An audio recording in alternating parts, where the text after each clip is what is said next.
আমরা কি আমাদের অবস্থা পরিবর্তনের চেষ্টা করতে চাই? তাহলে প্রথম যে কাজটা সেটা হলো সময়কে মূল্যায়ন করা। কি কাজ ভাই? সময়কে মূল্যায়ন করতে গেলে মোবাইল ফোনের ব্যবহার, প্রয়োজনের অতিরিক্ত ব্যবহারটা বন্ধ করতে হবে। মোবাইল ফোনের প্রয়োজন যতটুকু এতটুকু ব্যবহার ঠিক আছে, এরপরে অতিরিক্ত ব্যবহার করতে যাবেন না। সময় নষ্ট হবে, মস্তিষ্কও নষ্ট হয়ে যাবে। বহু হাফেজে কোরআন এখন দিন দিন কোরআন ভুলে যাচ্ছে, এর অন্যতম একটা কারণ মোবাইল ফোন। কিছু আহলুল বলদ বলতে পারে দলিল দেন, বলবো এটা দলিল নাই, বিনা দলিলেই হক কথা। আর এই দলিল বুঝতে হলে সাইকিয়াট্রিস্টের কাছে যান, ডক্টরের কাছে যান, তিনি বুঝাবেন যে মোবাইল ফোনের আসক্তির কারণে মেমোরি কিভাবে দিন দিন ড্যামেজ হয়ে যাচ্ছে।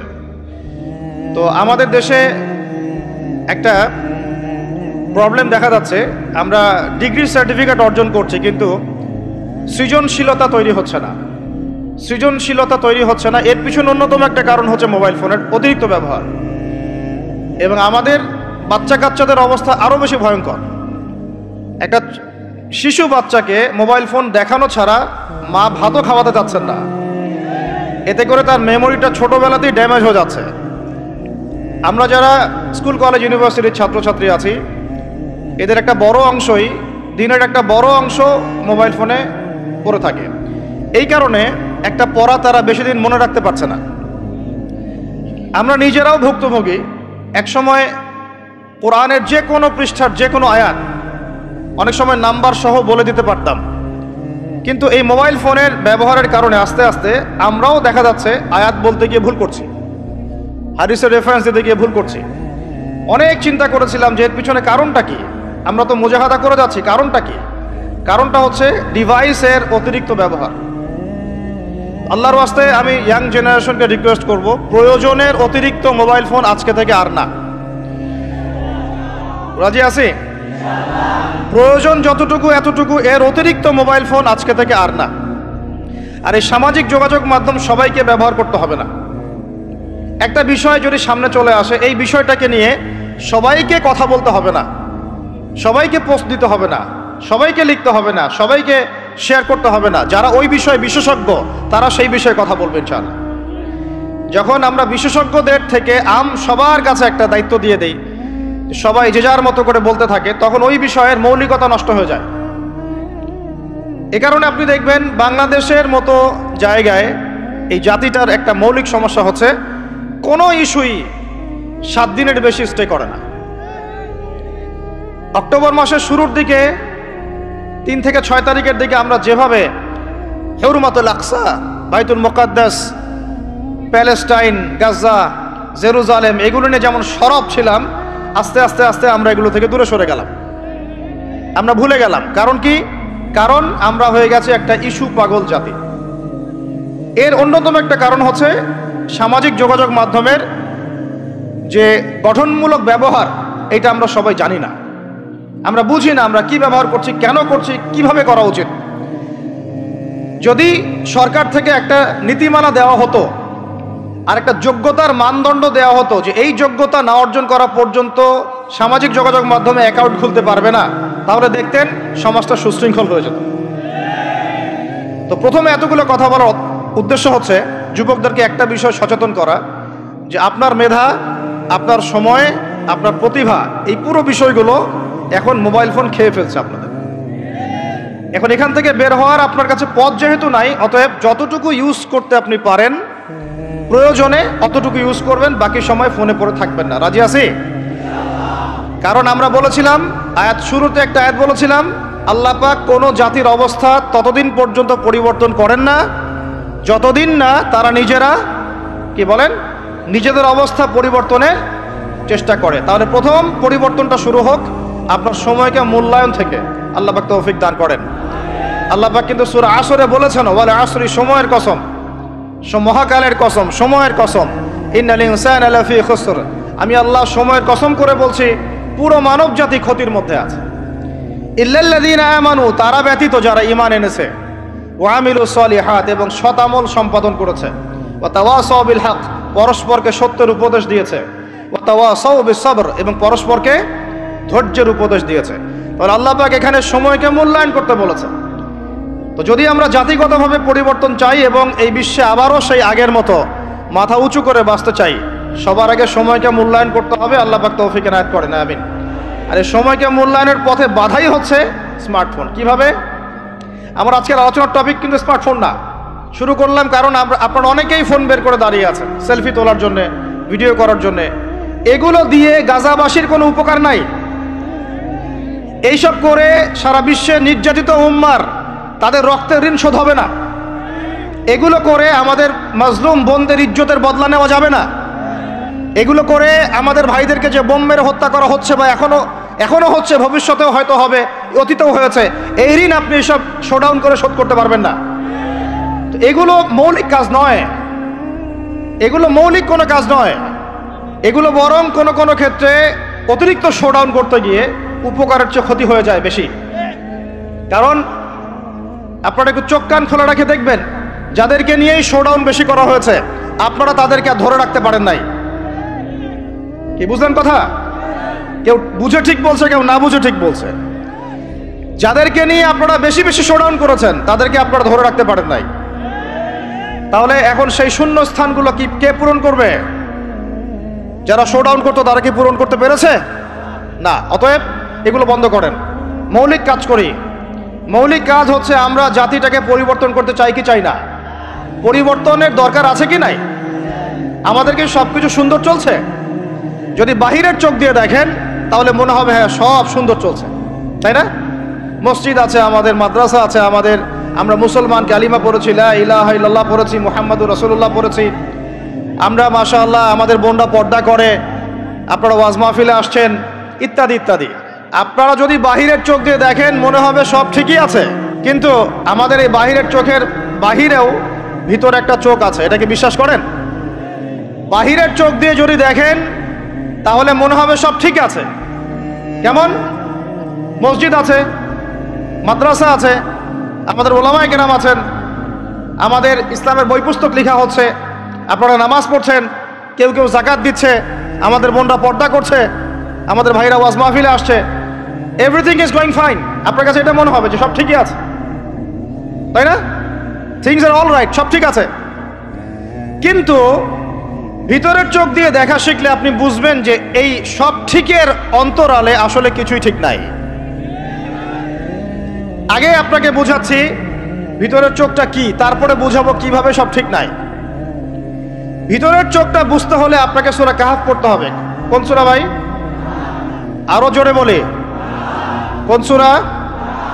নবী সাল্লাল্লাহু আলাইহি ওয়াসাল্লাম বলেন, সাল্লাল্লাহু আলাইহি ওয়াসাল্লাম যখনই নাম আসবে পড়বেন সাল্লাল্লাহু আলাইহি ওয়াসাল্লাম। 10 নেকি হবে ইনশাআল্লাহ, 10টা গুনাহ মাফ হবে ইনশাআল্লাহ, 10 বার আল্লাহ রহম করবেন ইনশাআল্লাহ, এবং আপনার মর্যাদা 10 গুণ বাড়ায় যাবে ইনশাআল্লাহ।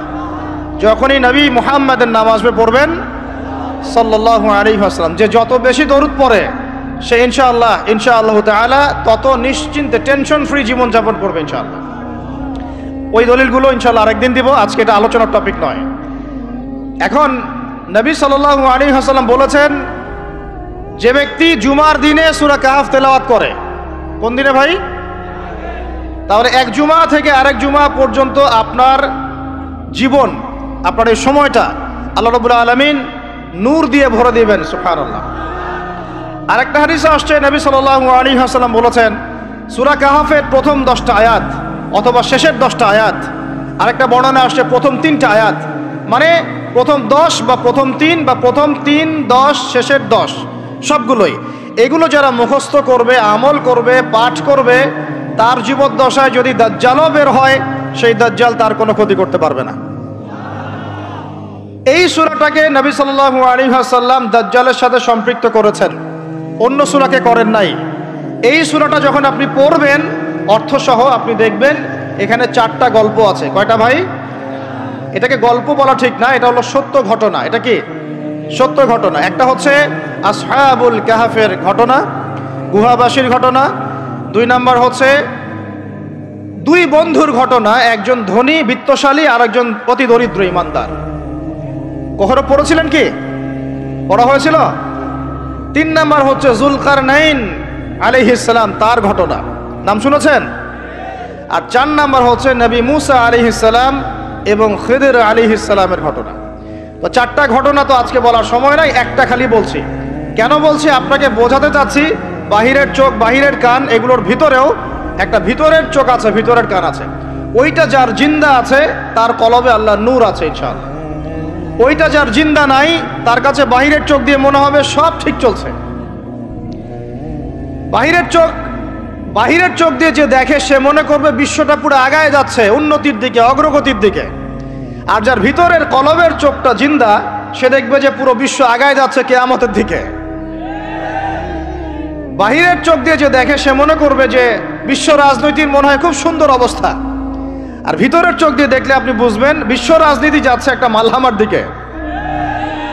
বাইরের চোখ দিয়ে দেখবেন মনে হবে সব সুন্দর চলছে, আমরা হালাল খাচ্ছি। আর ভিতরের চোখ দিয়ে দেখলে দেখবেন যে 90% মানুষের রিজিক হারাম। বাইরের চোখ দিয়ে দেখলে আপনি মনে করবেন মেয়েরা এগিয়ে যাচ্ছে, মাশাআল্লাহ, কত উন্নতি, অগ্রগতি, প্রোগ্রেস, নারী জাগরণ আন্দোলন। আর ভিতরের চোখ দিয়ে দেখলে আপনি দেখবেন মেয়েরা আগাচ্ছে ঠিকই, কিন্তু আস্তে আস্তে তারা জাহান্নামের দিকে এগিয়ে যাচ্ছে। বাইরের চোখ দিয়ে আপনি দেখবেন মুসলিমদের সংখ্যা প্রচুর, আমাদের ভয় কিসে, এত সংখ্যা, লক্ষ লক্ষ, কোটি কোটি। ভিতরের চোখ দিয়ে দেখলে বুঝবেন প্রকৃত পাক্কা ইমানদারের সংখ্যা হাতে গোনা যায়। বাইরের চোখ দিয়ে দেখলে মনে হবে যে অনেকে তো বিশুদ্ধ আকীদার দাওয়াত দিয়ে বেড়াচ্ছে। ভিতরের চোখ দিয়ে দেখলে বুঝবেন এটা মুনাফিকি মানহাজ চালু করেছে। বাইরের চোখ দিয়ে দেখবেন মনে হবে যে মুসলমানরা হয়তো নির্যাতিত হচ্ছে, ওরা কখনো ঘুরে দাঁড়াতে পারবে না, ওরা মনে হয় শেষ হয়ে যাবে। ভিতরের চোখ দিয়ে দেখলে বুঝবেন মুসলমানরা অচিরেই বাইতুল মুকাদ্দাস জয় করবে ইনশাআল্লাহ। আমি বুঝাতে চাচ্ছি বাইরের চোখ আর ভিতরের চোখ এক। ভিতরের চোখ খুলবে কোন সূরায়? ওই সূরার মধ্যে কয়টা গল্প আছে? তার মধ্যে একটা হচ্ছে নবী মূসা এবং খিদির আলাইহিস সালামের গল্প। এইটা একটু শেয়ার করতে চাই, লোভ সামলাতে পারছি না, করব। নবী মূসা আলাইহিস সালাম একদিন বক্তব্য দিচ্ছেন। কি দিচ্ছেন? বক্তব্যকে আরবিতে খুতবা বলা হয়। তো একজন দাঁড়িয়ে বললেন, বনু ইসরাইলদের একজন, হে ইয়া মূসা, আপনি তো চমৎকার একটা বক্তব্য দিয়েছেন, আপনার চেয়ে কোনো জ্ঞানী মানুষ কি পৃথিবীতে এখন আছে? নবী মূসা আলাইহিস সালাম বলছেন, না, আমার জানা মতে আমার চেয়ে কোনো জ্ঞানী মানুষ এখন পৃথিবীতে নাই। স্বাভাবিক, কারণ তিনি তখন নবী, নবীর কাছে আল্লাহর ওহী আসে, তিনি সবচেয়ে জ্ঞানী হবেন, স্বাভাবিক। আল্লাহ রাব্বুল আলামিন বললেন, মূসা, তোমার চাইতেও জ্ঞানী আমার এক বান্দা আছে। বলেন সুবহানাল্লাহ। নবী মূসা আলাইহিস সালাম যখনই শুনতে পারলেন যে আমার চেয়েও জ্ঞানী একজন বান্দা আছেন, তিনি বললেন যে আমি তার সাথে দেখা করতে চাই, আমি তার সাথে দেখা করতে চাই। যুবকরা শোনেন, জ্ঞানী মানুষের সন্ধান পাওয়ার পরে নবী মূসা নবী হয়েও দূর দূরান্ত সফর করেছেন ওই জ্ঞানী মানুষের সাথে সাক্ষাৎ করার জন্য।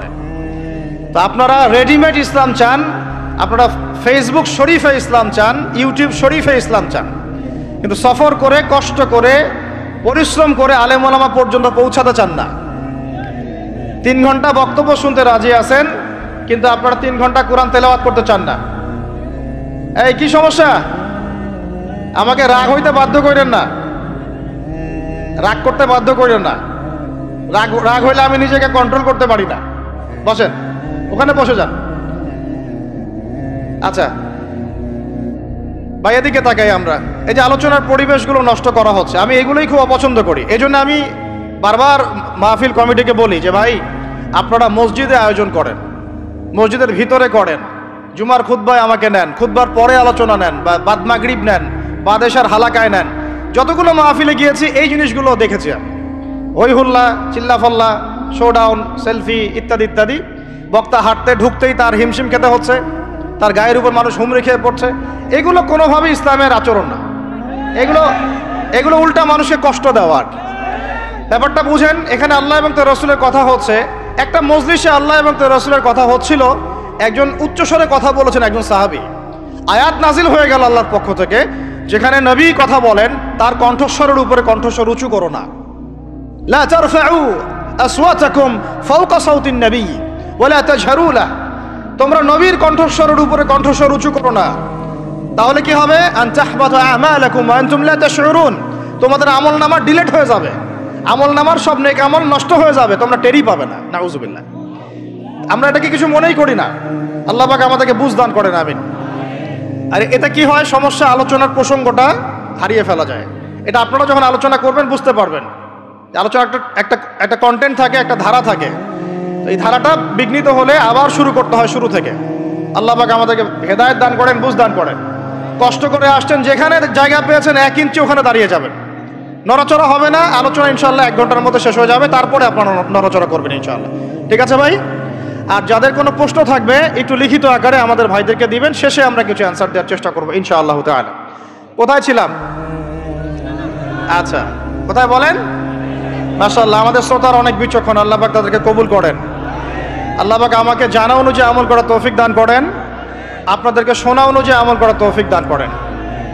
তো নবী মুসা আলাইহিস সালাম কি বলেছিলেন? জ্ঞানী মানুষ, তাই তো? তো যখন আল্লাহ পাক বললেন যে না, আমার আরেকজন বান্দা আছে তিনি জ্ঞানী মানুষ, তখন তিনি বললেন যে আমি তার সাথে কি করতে চাই? সাক্ষাৎ করতে চাই। এখান থেকে বলছিলাম যে আপনারা জ্ঞানের জন্য সফর করবেন, ইলম অর্জনের জন্য কি করবেন? সফর করবেন, আলেমদের কাছে যাবেন, তাদের বাসায় যাবেন, সাক্ষাৎ করবেন, মাদ্রাসায় যাবেন, সোহবত নিবেন। সবসময় রেডিমেড জ্ঞান নিতে আসবেন না। তো রেডিমেড জিনিস পেলে মানুষের মূল্য বোঝে না। ওই যে সাহাবীরা যারা রক্ত দিয়ে ইসলাম প্রতিষ্ঠা করেছে, তারা জানতেন ইসলাম কি জিনিস। আমরা রেডিমেড পেয়েছি তো আমরা বুঝি না ইসলাম কি জিনিস, আমরা বুঝি না, বিশ্বাস করেন আমরা বুঝি না। তো যাই হোক, তো মুসা আলাইহিস সালাম বলছেন যদি আমাকে যুগ যুগ ধরে সফর করতে হয় তবুও আমি সফর করব, তারপরেও আমি তার সাক্ষাৎ চাই। আল্লাহ পাক বললেন ঠিক আছে, তুমি তাকে পাবে যখন মাজমাউল বাহরাইন বলা হয়, 2 সমুদ্র যেখানে মিলে যাবে সেখানে তুমি আমার সেই বান্দাকে পাবে। কোথায় পাবে ভাই? 2 সমুদ্র যেখানে মিলে যাবে সেখানে পাবে। এখানে আপনি ভৌগোলিকভাবে ওর ব্যাখ্যা নিতে পারেন, আধ্যাত্মিকভাবেও নিতে পারেন। 2 সমুদ্র বলতে হয়তো বা ভৌগোলিকভাবে বোঝানো হতে পারে, অথবা আধ্যাত্মিকতাও বোঝানো হতে পারে, যে বস্তুবাদী জ্ঞান এবং মারেফতের জ্ঞান যেখানে মিলে যাবে সেখানে। আল্লাহু আ'লাম, আল্লাহ ভালো জানেন। তা নবী মুসা আলাইহিস সালাম তার একজন সঙ্গীকে নিলেন, সেই সঙ্গী একজন যুবক। তরুণরা ভালো করে শোনেন, তরুণদের ত্যাগেই ইসলাম দাঁড়িয়ে আছে আলহামদুলিল্লাহ। এই তরুণরা যদি এই স্মার্টফোন, এই পাবজি, এই ফ্রি ফায়ার, এই মেয়ের প্রতি আসক্তি, ফ্রি মিক্সিং, এই মাদক, এগুলো ছেড়ে দিতে পারে, দিয়ে নামাজি হয়, কোরআনওয়ালা হয়, ওলামায়ে কেরামের সাথে পরামর্শ করে চলে, উম্মার জামার মধ্যে থাকে, একটা ইমারার মধ্যে থাকে, ইনশাআল্লাহ আল্লাহর জমিনে আল্লাহর দ্বীনের একামত কেউ ঠেকাতে পারবে না ইনশাআল্লাহ। দুঃখজনক হচ্ছে আপনারা সেখানে নাই, কিন্তু আপনারা আবেগে আছেন, আবেগ প্রদর্শন করছেন, বিবেক দিয়ে চিন্তা করছেন না, সমালোচনা বেশি করছেন, নিজে কোনো কাজ করছেন না, লেখালেখি করছেন, অনলাইনে বসে আছেন, সমালোচনা করছেন, শেয়ার দিচ্ছেন, লাইক দিচ্ছেন, কিন্তু আপনি আয়নার সামনে দাঁড়ায় চিন্তা করবেন, নিজেকে প্রশ্ন করবেন, এই উম্মার পিছনে আমার কি অবদান? এই উম্মাকে বিজয় করার পিছনে আমার অবদানটা কি? এই দেশকে উন্নতিতে নিয়ে যাওয়ার জন্য আমার অবদানটা কি? আমি আজ পর্যন্ত কি করেছি? দেখবেন জিরো, রেজাল্ট কি? জিরো। এই কাপুরুষ প্রজন্ম দিয়ে দিন কায়েম হবে না। মুখে কথা বলা অনেক সহজ, এরকম চেয়ারে বসে 2টা লেকচার দেওয়া কঠিন। মুখে বলা অনেক সহজ, একটা কনস্ট্রাকটিভ বই লেখা কঠিন। মুখে বলা অনেক সহজ, সাহসিকতার সাথে সমাজের নেমে জাহিলিয়াত দূর করা অনেক কঠিন। তো এই কঠিন কাজগুলো যখন আপনারা দায়িত্ব কাঁধে নেবেন, উম্মার বিজয় হয়ে যাবে ইনশাআল্লাহ। আল্লাহ পাক আমাদের কবুল করেন, আমিন। যুবক একজনকে সাথে নিয়ে নবী মুসা আলাইহিস সালাম হাঁটছেন। এই ব্যক্তির নামও বলে দেই, তার নাম হচ্ছে ইউশা বিন নুন। কি নাম? তিনি পরবর্তীতে নবী হয়েছিলেন, এবং তার পরবর্তীতে যে তালুত নাম শুনেছেন, যাকে সেনাপতি করা হয়েছিল, মনে আছে? ভুলে গেছেন, আপনারা পড়েন নাই মনে হয়, সূরা বাকারা শেষের দিকে আছে। ওই তালুতের নেতৃত্বেই তো বাইতুল মুকাদ্দাস জয় হলো, বনু ইসরাইল সেখানে ঢুকলো, এবং তখন সূর্য ডুবে যাচ্ছিল। তিনি দোয়া করছিলেন, আল্লাহ সূর্যটাকে থামিয়ে দাও। আল্লাহ পাক বাইতুল মুকাদ্দাস বিজয়ের স্বার্থে সূর্যকে থামিয়ে দিলেন। সুবহান। মহাবিশ্বে সূর্যের ঘূর্ণন থেমেছে একবার, মহাবিশ্বে সূর্যের ঘূর্ণন আল্লাহ থামিয়ে দিয়েছেন। কোরআন সাক্ষী আছে, হাদিস সাক্ষী আছে। আবার অচিরেই নবী সাল্লাল্লাহু আলাইহি ওয়াসাল্লাম বলেছেন, দাজ্জাল যখন আসবে, ওর শাসন যখন শুরু হবে, 40 দিনের প্রথম দিনটা হবে 1 বছরের সমান। এখন 1 বছরের সমান একদিন কিভাবে হতে পারে, এটা আপনারা ভাববেন যারা অ্যাস্ট্রোফিজিক্স পড়েন, যারা ফিজিক্স নিয়ে পড়েন, যারা অ্যাস্ট্রোনমি নিয়ে ঘাটাঘাটি করেন, আপনারা এটা তদন্ত করে দেখেন কিভাবে একটা বছর একদিনের সমান হতে পারে, একদিন 1 বছর সমান কেমন করে হতে পারে।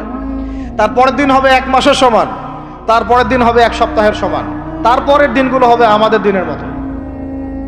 তার মানে মহাবিশ্বে কিছু একটা হতে পারে, আল্লাহ ভালো জানেন। তো ওইদিকে আমরা যাচ্ছি না। এখন নবী মুসা আলাইহিস সালাম হাঁটতে শুরু করলেন। চলতে চলতে চলতে তিনি ওই মাজমাউল বাহরাইনের কাছে পৌঁছে গেলেন। আল্লাহর পক্ষ থেকে নির্দেশ ছিল, তোমার থলির মধ্যে একটা মাছ নাও, যেই মাছটা যখন লাফ দিয়ে জীবিত হয়ে যাবে এবং সমুদ্রে লাফ দিয়ে ফেলবে তখনই তুমি তার দেখা পাবে। একটা মৃত মাছ তিনি নিলেন, হাঁটা শুরু করলেন। যোজন যোজন দূর চলতেই থাকলেন, হাঁটতেই থাকলেন। এক পর্যায়ে একটা পাথরের হেলান দিয়ে রেস্ট নিচ্ছেন, বিশ্রাম করছেন। বিশ্রাম করতে গিয়ে তিনি তার সঙ্গীকে বলছেন, আচ্ছা যে নাস্তা নিয়ে আসছিলাম সেটা নিয়ে আসো দেখি। তখন তিনি বলছেন, আমি তো আপনাকে বলতে ভুলে গিয়েছি, ওই মাছ তো জীবিত হয়ে চলে গেছে সমুদ্রের মধ্যে। তখন মুসা আলাইহিস সালাম বললেন, আরে আমাকে এতদিন বলোনি কেন, এতক্ষণ বলো নাই কেন? ওইটাই তো সেই জায়গা যেখানে আমি তাকে পাবো। তারা আবার ব্যাক করলেন, সেই জায়গায় দেখলেন পাথরের উপরে সেই আল্লাহর বান্দা বসে আছে। তার নাম খিদির আলাইহিস সালাম। খিদির শব্দের অর্থ শ্যামল। খিদির মানে শ্যামল। হাদিসে আসছে তিনি যেখানে যেতেন মৃত জায়গার উপরে বসলে সেই জায়গা সবুজ হয়ে যেত। সুবহানাল্লাহ। তো খিদির মানে শ্যামল, সবুজ আলাইহিস সালাম। এখন তিনি পাথরের উপরে বসে আছেন। নবী মুসা আলাইহিস সালাম গিয়ে সালাম দিলেন, বললেন আসসালামু আলাইকুম ওয়া রাহমাতুল্লাহ। তখন তিনি বলছেন, ওয়া আলাইকুম আসসালাম ওয়া রাহমাতুল্লাহি ওয়া বারাকাতুহু। তো মুসা আলাইহিস সালাম বলছেন, আমি মুসা। তখন খিদির আলাইহিস সালাম বলছেন, তুমি কি বনু ইসরাইলের মুসা? তুমি কি বনু ইসরাইলের মুসা? মানে বুঝাতে চাচ্ছি খিদির আলাইহিস সালাম বনু ইসরাইলদের কেউ নন। পৃথিবীর সবচেয়ে জ্ঞানী মানুষ বনু ইসরাইলদের মধ্যে নন, তিনি বনু ইসরাইলের বাইরে কেউ একজন। তাই এখনকার যে স্টেট অফ ইসরায়েল দাবি করে যে তারা হচ্ছে ইহুদি এবং তারা বনু ইসরাইল, তারাই পৃথিবীর সবচেয়ে এলিট সোসাইটি, বাকি সবাই তেলাপোকা, ওদের এই দলিল, এই কথার উল্টা দিকে কোরআন কথা বলেছে, খিদির বনু ইসরাইলের কেউ ছিল না। তো পৃথিবীর সবচেয়ে সেরা মানুষ, জ্ঞানী মানুষকে খুঁজতে হলে নবী মুহাম্মদ সাল্লাল্লাহু আলাইহি ওয়াসাল্লামের উম্মতে আসতে হবে। কথা বুঝতে পারছেন? পরতে পরতে দলিল আছে, একটু ঠান্ডা মাথায় গভীরভাবে ভাবার চেষ্টা করতে হবে। তো এখন খিদির আলাইহিস সালামকে নবী মুসা আলাইহিস সালাম বলছেন যে, হাল আদুল্লুকা আলা আন তুআল্লিমানি মিম্মা উল্লিমতা রুশদা। আমি শুনেছি আল্লাহ আমাকে বলেছেন যে আপনি পৃথিবীর সবচেয়ে জ্ঞানী মানুষ, তাহলে আমি কি আপনার সাথে সঙ্গী হতে পারি, সফর করতে পারি, যে আপনাকে আল্লাহ পাক যে জ্ঞান শিক্ষা দিয়েছেন আপনি আমাকেও শেখাবেন? এটা হলো স্টুডেন্টের একটা আর্তনাদ। ছাত্র হিসেবে তিনি বলছেন, আমি কি আপনার সঙ্গী হতে পারি? আল্লাহ আপনাকে যে জ্ঞান শিখিয়েছেন আমাকেও শিখাবেন। দেখেন, একজন নবী এই কথা বলছেন। আর আমাদের তো মাশাআল্লাহ, ওই যে বললাম, জ্ঞান শেখার কোনো ফিকির নাই। 6 মাসের একটা কোর্স করতে পারি না, কোরআন তেলাওয়াত শিখবো 3 মাসের কোর্স করতে পারি না, 3 ঘন্টা ওয়াজ শুনতে রাজি, 3 ঘন্টা আমরা বই পড়তে পারি না। তো এই প্রজন্মটা দিয়ে হবে না ভাই। আমি আপনাদেরকে পরিবর্তন করতে চাই, আল্লাহ পাক যেন কবুল করেন, তৌফিক দান করেন। এখন খিদির আলাইহিস সালাম বলছেন, ইন্নাকা লান তাস্তাতিআ মাইয়া সাবরা।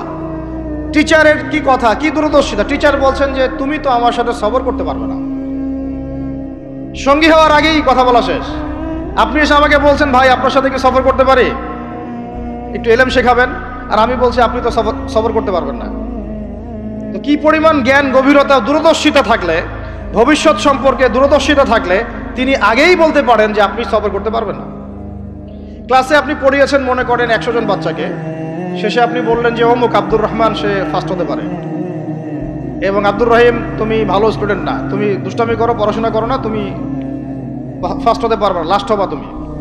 তো রেজাল্টের দিন দেখা গেল সত্যি সত্যি আব্দুর রহমান ফার্স্ট হয়েছে, আব্দুর রহিম লাস্ট হয়েছে।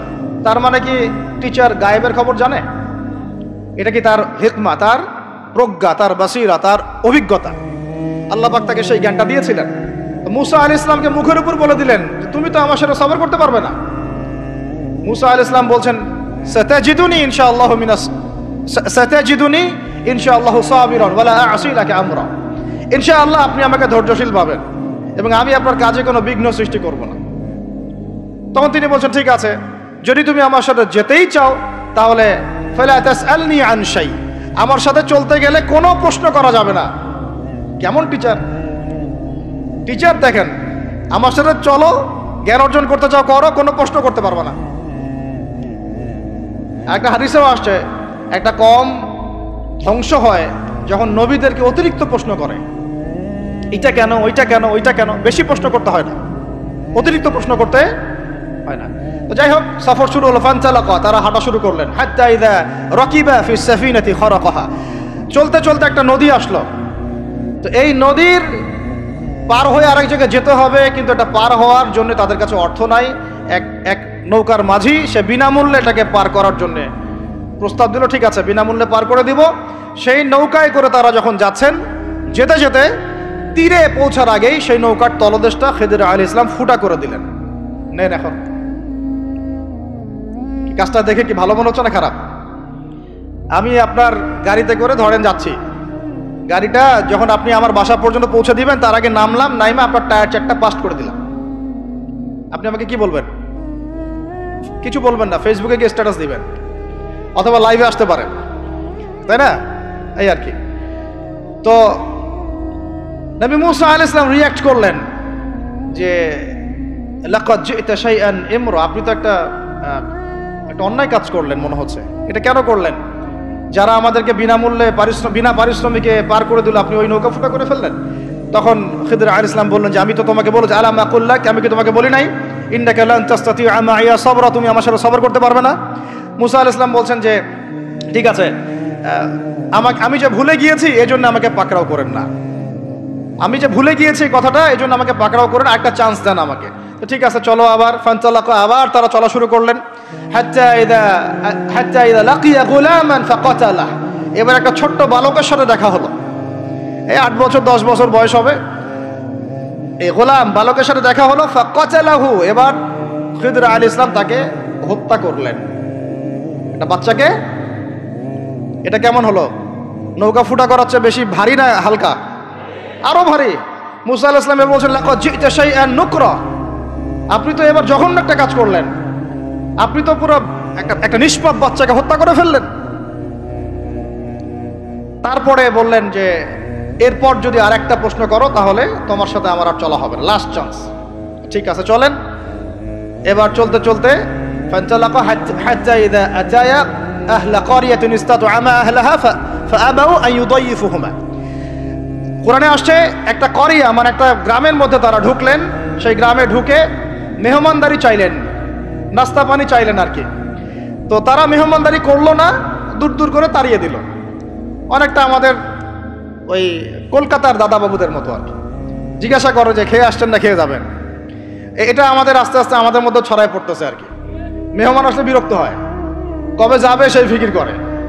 তো এরা মেহমানদারি করলো না, উল্টা তাকে তাড়িয়ে দিল। তো যাই হোক, এখন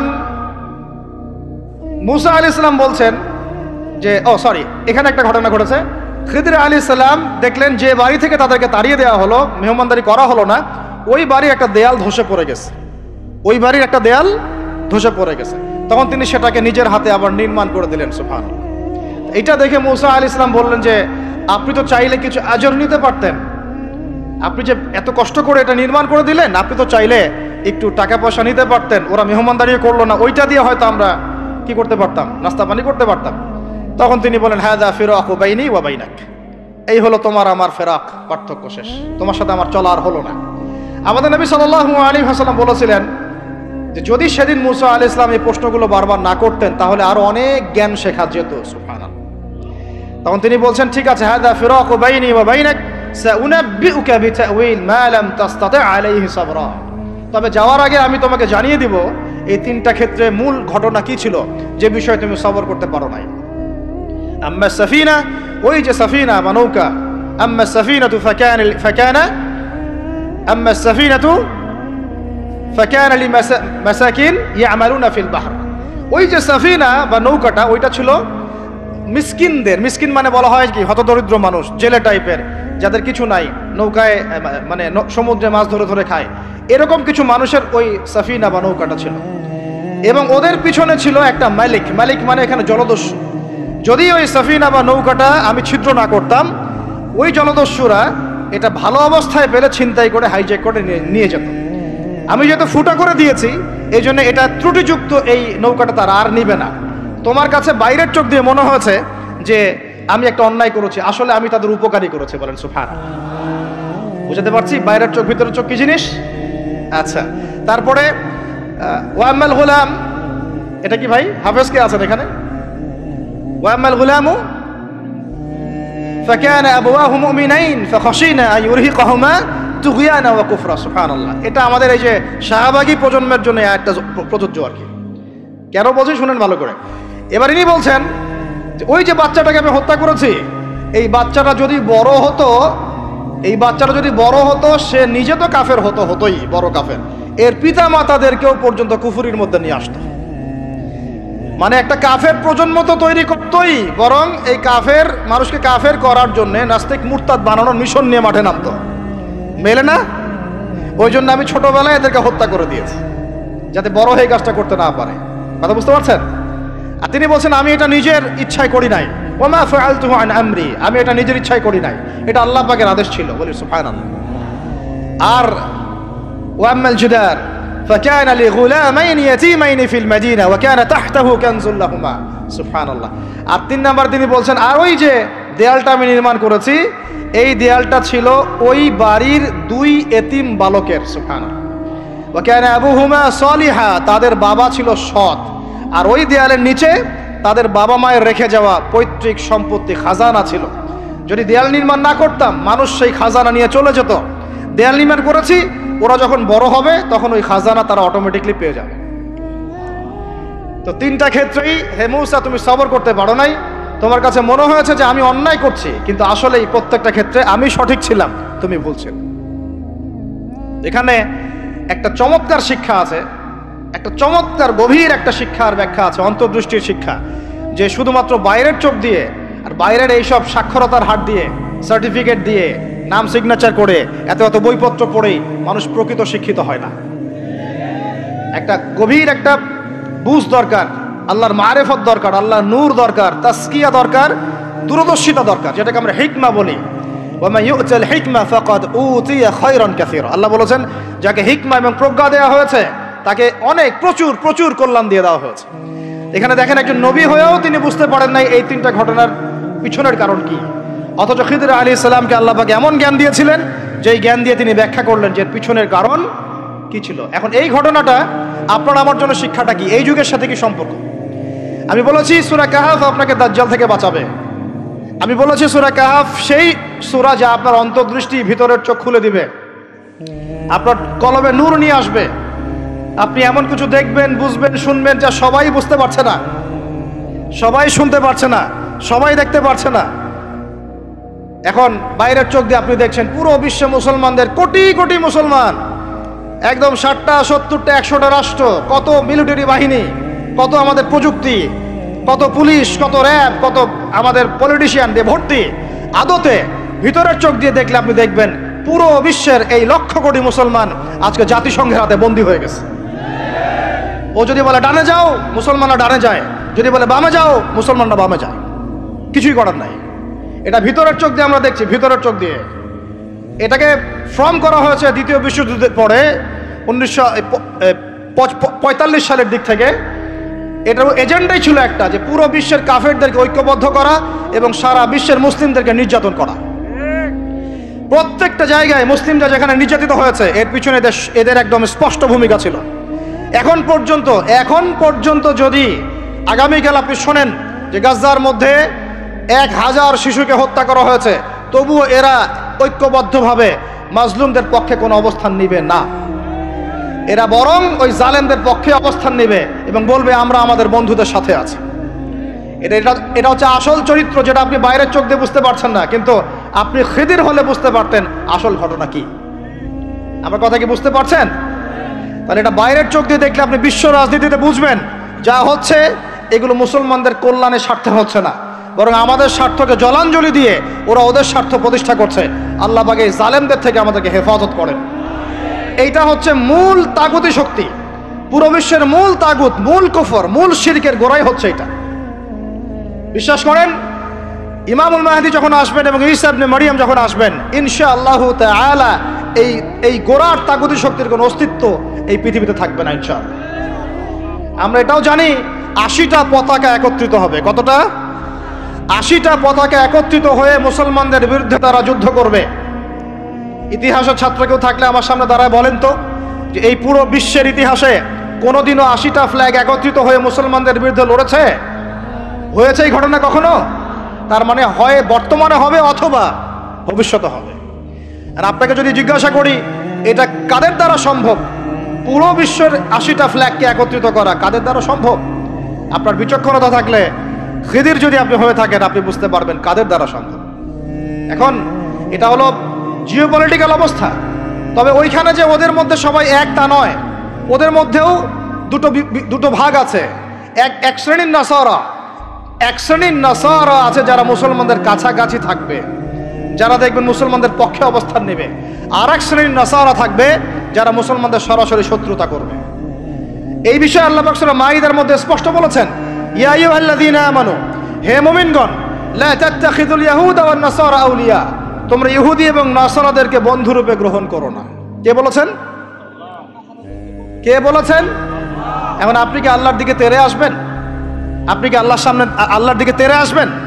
হ্যাঁ, আপনি আল্লাহ আপনি কেন এই কথা বললেন, আপনি কেন অসাম্প্রদায়িক কথা বললেন, এমন কথা বলবেন?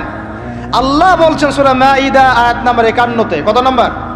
আল্লাহ বলছেন, ইয়া আইয়ুহাল্লাযীনা আমানু, হে মুমিনগণ, তোমরা যদি মুমিন হয়ে থাকো, লা তাত্তাখিযুল ইয়াহুদা ওয়ান নাসারা আউলিয়া, ইহুদি এবং নাসারাদেরকে বন্ধুরূপে গ্রহণ করো না।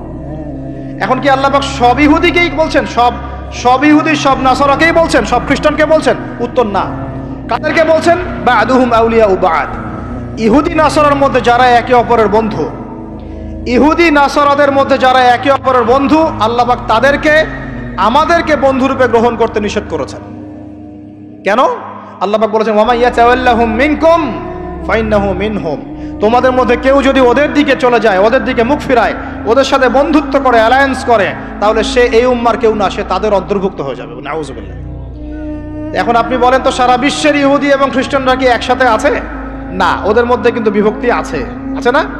ওদের মধ্যে বিভক্তি আছে। খেয়াল করে দেখেন, এই ইস্যুগুলোতেও সব খ্রিস্টান কিন্তু একসাথে ইহুদিদের পক্ষ নেয় নাই। ভালো করে খেয়াল করে দেখবেন, বোঝার চেষ্টা করবেন, ওয়ার্ল্ড অ্যাফেয়ার্স বুঝবেন। ওদের মধ্যে ডিভাইডেশন আছে। আল্লাহ পাক বলছেন, সব ইহুদি সব খ্রিস্টান খারাপ এমন নয়, তাদের মধ্যেও ভালো মানুষ আছে। কিন্তু যে ইহুদি যে খ্রিস্টানরা একে অপরের বন্ধু, তাদেরকে তোমরা বন্ধুরূপে গ্রহণ করো না। তাহলে আমাকে বলেন তো, স্ট্রেট ফরওয়ার্ড বলি, যে যারা প্যালেস্টাইনে জুলুম করছে, যে জারজ রাষ্ট্র, তাদের বন্ধু কোন খ্রিস্টানরা? কোন দিকের, কোন পৃথিবীর কোন দিকের, কোন সভ্যতার খ্রিস্টান রাষ্ট্রগুলো ওকে মদদ দিয়েছে বলেন তো দেখি? সর্বপ্রথম ওকে বড় করেছে ব্রিটেন। কে বড় করেছে? এবং এই পশ্চিমা সভ্যতা, ওর সাথে আরো অনেকগুলো কান্ট্রি আছে। তারপরে দ্বিতীয় বিশ্বযুদ্ধের পর 1914 সালে যখন অটোম্যানদেরকে পরাজিত করা হয়েছে, তখন ব্রিটেন ইহুদিদেরকে ঢুকিয়েছে জেরুজালেমে। তারপরে পেলে বড় করেছে। তারপর যখন ওরা একটু শক্তিশালী হয়ে গেছে, তখন ব্রিটেনের রোল শেষ। দ্বিতীয় বিশ্বযুদ্ধের পর সে দায়িত্ব চাপিয়ে দিয়েছে আমেরিকার হাতে। এরপরে সে এই জারজ রাষ্ট্রটাকে আস্তে আস্তে বড় করতে করতে ওই শিশু থেকে একদম ঘোড়সাওয়ারের ঘোড়ায় পরিণত করেছে, আরো শক্তিশালী করেছে। এবং বিগত 1945 থেকে এই 2024 পর্যন্ত, এখন পর্যন্ত প্রত্যক্ষ মদত দিয়ে সে তাকে বিশ্বের রুলিং স্টেট বানিয়েছে। এখন সে বিশ্বের মুসলমানদেরকে বলে, ওঠো, মুসলমানরা ওঠে, বসতে বললে বসে। বাস্তবতা এটা না যে আপনার অনেক মসজিদ আছে, অনেক মাদ্রাসা আছে, অনেক মুসলমান, আপনারা যুব সমাজের একদম বিস্ফোরণ, একজন বক্তা আসছে, একদম আল কোরআনের আলো ঘরে ঘরে জ্বালো। আদতে এগুলোর কোনো মূল্য হচ্ছে না। আদতে এগুলো দিয়ে সারা বিশ্ব দিন প্রতিষ্ঠা হচ্ছে না। কারণ বিশ্বের বাস্তবতা আমরা বুঝতে পারি নাই। বিশ্বের বাস্তবতা বুঝতে হলে খিজির হতে হবে। বিশ্বের বাস্তবতা এইটাই যে ওরা এখন এত শক্তিশালী একটা অবস্থায় গিয়েছে, ওখান থেকে আমাদেরকে তারা কন্ট্রোল করা শুরু করেছে বিগত প্রায় 100 বছর থেকে। কত বছর থেকে? এগুলো আমাদের হুঁশই নাই। আমরা মনে করি, মাশাআল্লাহ, আমি 5 ওয়াক্ত নামাজ পড়ি, কাম খালাস, আমি যাকাত দিয়েছি, কাম খালাস, আমি একদম পর্দা করি, মাশাআল্লাহ, সব কাম খালাস, আমি একটা মসজিদ করেছি, বাস কাম খালাস, আমি মাশাআল্লাহ একটা মাদ্রাসা চালাই, বাস দিন কায়েম হয়ে গেছে। No, not at all. Question কালেও না। যতদিন পর্যন্ত মুসলমানরা আবার সেই ওমর ইবনুল খাত্তাবের শাসন কায়েম করতে পারে নাই, এই বিশ্বে মুসলমানরা স্বাধীন নয়। আমরা এখনো স্বাধীনতা অর্জন করতে পারি নাই। আমরা সেদিন স্বাধীনতা অর্জন করতে পারবো যেই দিন বাইতুল মুকাদ্দাস আমাদের হাতে হবে ইনশাআল্লাহ। ওই দিন আমরা 10 গুণ মূল্য আদায় করবো ইনশাআল্লাহ। এই যে আমাদের এক একটা ভাই, এক একটা বোন, এক একটা আমাদের শিশু, এদের এক একটা রক্তের, মাজলুমদের রক্তে 10 গুণ চড়া মূল্য আদায় করবো ইনশাআল্লাহ। আল্লাহ নবী সেটা বলেছেন যে ইহুদিদের বিপক্ষে কথা বলবে পাথর এবং গাছ। পাথর এবং গাছ পর্যন্ত, হাত্তা ইয়াকুলুশ শাজার ওয়াল হাজার, এমনকি গাছ এবং পাথর কথা বলা শুরু করবে, ইয়া মুসলিম, হে মুসলিম সৈন্য, ইন্না ওয়ারাইল ইয়াহুদ, আমার পিছনে ইহুদি সৈন্য দাঁড়িয়ে আছে, তাল ফাকতুলহু, আসো একে হত্যা করে যাও। এই দৃশ্য দেখার জন্য এখনো এই সভ্যতা বাকি আছে ইনশাআল্লাহ। ইনশাআল্লাহ আমরা 10 গুণ চড়া মূল্য আদায় করবো ইনশাআল্লাহ। আমাদের মাজলুম ভাইদেরকে হত্যা করা হয়েছে, আমাদের বাচ্চাদেরকে বোম মেরে হত্যা করা হয়েছে, আমাদের বোনদেরকে দিনের পর দিন ধর্ষণ করা হয়েছে, বিগত 100 বছর হয়ে গেল। আর আশপাশে অনেক মুনাফিক বসে আছে, এরা টু শব্দ পর্যন্ত করতে পারে নাই। ধিক তোমাদের রাজতন্ত্রের উপরে, তোমাদের ক্ষমতার উপরে ধিক্কার জানাই আমরা। যেই ক্ষমতা নিয়ে তোমরা ইহুদিদের বিরুদ্ধে দাঁড়াতে পারো না, এই ক্ষমতার উপর আমরা ধিক্কার জানাই। ওর যে ওই মাজলুম ভাইরা অনেক ভালো, যারা ওই গুটি কয়েক লাঠিসোঁটা নিয়ে এদের প্রতিবাদ করেছে। ইনশাআল্লাহ এই প্রতিবাদ কিয়ামত পর্যন্ত থাকবে ইনশাআল্লাহ। আর আমাদের সরকার যদি আমাদেরকে সুযোগ করে দেয়, ইনশাআল্লাহ আমরা সেখানে শরীক হব ইনশাআল্লাহ। আমরা তো আর বিচ্ছিন্নভাবে শরীক হতে পারবো না। আমরা একটা জাতি গঠন করব। আমরা তো রাষ্ট্রের বাইরে না, আমরা সরকারের বাইরে না, আমরা বিদ্রোহী না, আমরা সরকারের বিরুদ্ধে কোনো অবস্থান নেই না। আমরা দাবি জানাবো, যদি আমাদের প্রত্যেক সদস্যকে, মানে আমাদের এই যে আমাদের দেশের যারা প্রশাসনে আছেন, আমজনতার মধ্যে আছেন, যাদের মধ্যে জিহাদের জজবা আছে, যারা ইহুদিদের সাথে জিহাদ করতে চায়, এই মানুষগুলোকে আপনারা প্রশিক্ষিত করেন, করে গাজায় পাঠান ইনশাআল্লাহ।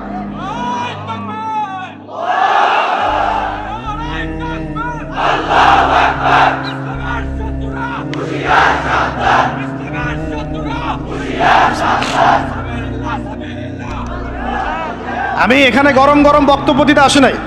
এখানে গরম গরম বক্তব্য দিয়ে আপনাদেরকে উত্তেজিত করা আমাদের উদ্দেশ্য না। উদ্দেশ্য হচ্ছে বিশ্বের প্রেক্ষাপটটা বোঝানো। এই বিশ্বে আমরা স্বাধীন হতে এখনো পারি নাই। যেদিন পারবো, কোন দিন পারবো? যেদিন বাইতুল মুকাদ্দাস আমাদের হাতে আসবে। বিশ্বাস করেন, ওই জায়গা থেকেই ইনশাআল্লাহ অচিরে ঈসা ইবনে মারইয়াম সারা বিশ্বকে শাসন করবে ইনশাআল্লাহ। ওই সময় দেখবেন মুসলমানরা স্বাধীনতা কাকে বলে। আমি বলেছি, এক একটা জুলুমের 10 গুণ চড়া হিসাব। এটা হবেই, আমরা পারি আর না পারি, আমরা বেঁচে থাকি আর না থাকি, আপনারা থাকেন আর না থাকেন, আমাদের বাচ্চারা থাকুক আর না থাকুক, একটা প্রজন্ম আল্লাহ পাক নিয়ে আসবেন। একটা প্রজন্ম আল্লাহ পাক নিয়ে আসবেন। আমি বলছি, ওই প্রজন্ম টিকটক প্রজন্ম না, ওই প্রজন্ম এইসব মানে সেলফি সোডাও নাইওয়াস প্রজন্ম না। ওই প্রজন্ম এরকম না যে নামাজ পড়ে না, কোরআন তেলাওয়াত করে না।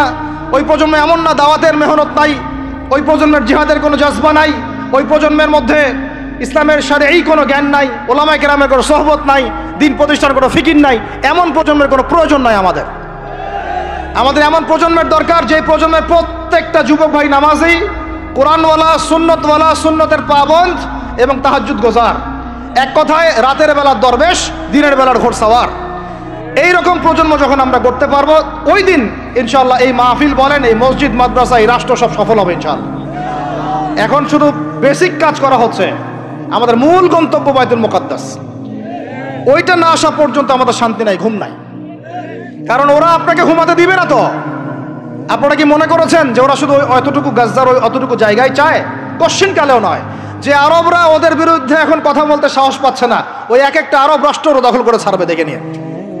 আমি যদি ওটা চাচ্ছি না, দোয়া করি না, কিন্তু ওদের এজেন্ডা এটাই যে পুরো, আমি আখিরুজ্জামানের স্টুডেন্ট, ওদের এজেন্ডা জায়নিজম, পেট্রো ডলার থেকে শুরু করে প্যালেস্টাইন ইস্যু নিয়ে আমি আলহামদুলিল্লাহ বিগত 5-7 বছর থেকে পড়াশোনা করেছি।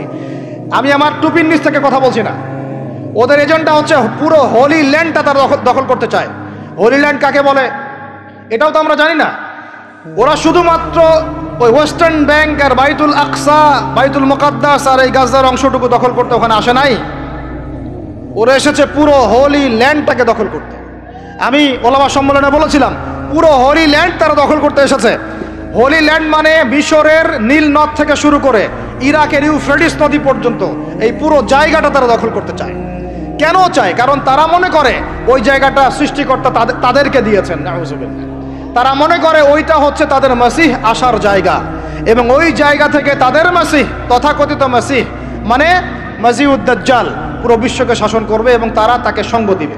এটা ওদের এজেন্ডা, এটা ওদের ভিশন। যত কিছু ওরা পৃথিবীতে করছে এই ভিশনটাকে কাজে লাগিয়ে, এই ভিশনটাকে পিছনে রেখে তারা এই কাজগুলো করছে।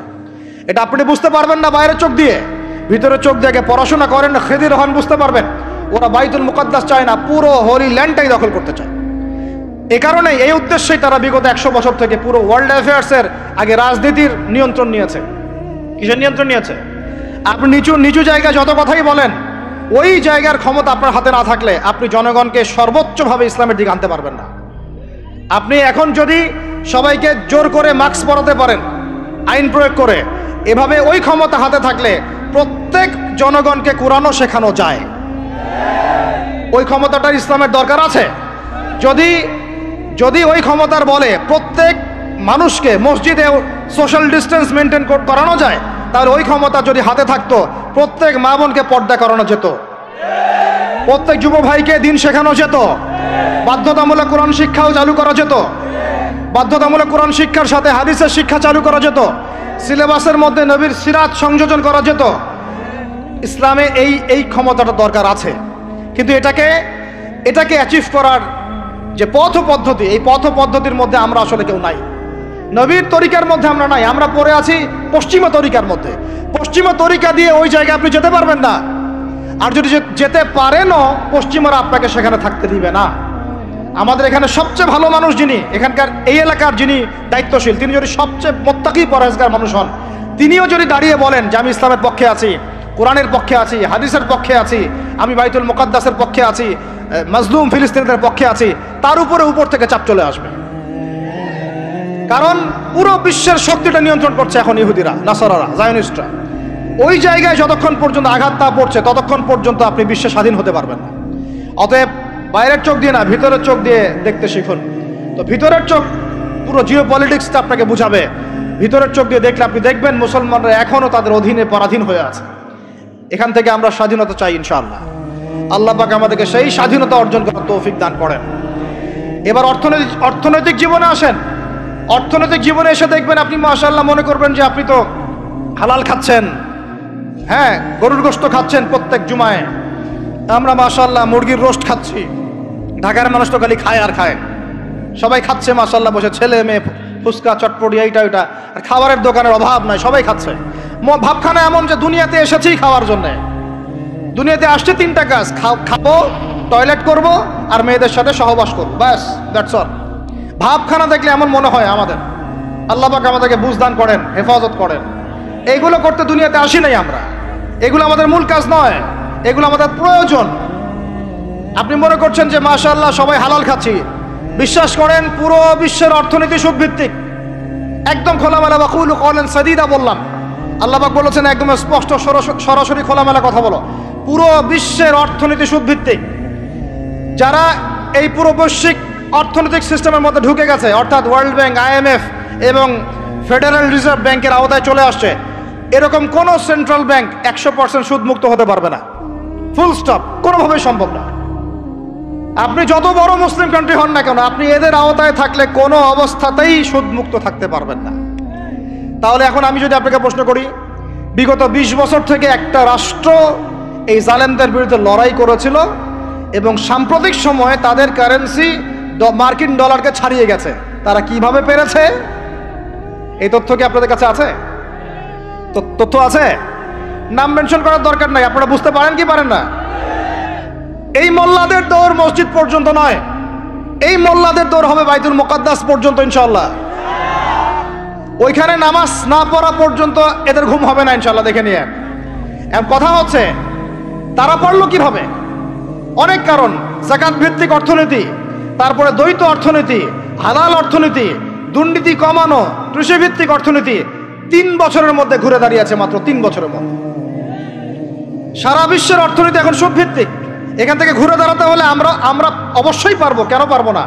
আমাদের প্রথম কাজ করতে হবে সমস্ত দুর্নীতি বন্ধ করে ফেলতে হবে। 1 নাম্বার, যত কালো টাকা সব সাদা করে ফেলতে হবে, এবং যারা কালো টাকার সাথে সম্পৃক্ত সবগুলোকে ধরবেন, ভিতরে ঢুকাই ফেলবেন। একদম ওমরের শাসন, একদম ওমরের শাসন কায়েম করে ফেলতে হবে।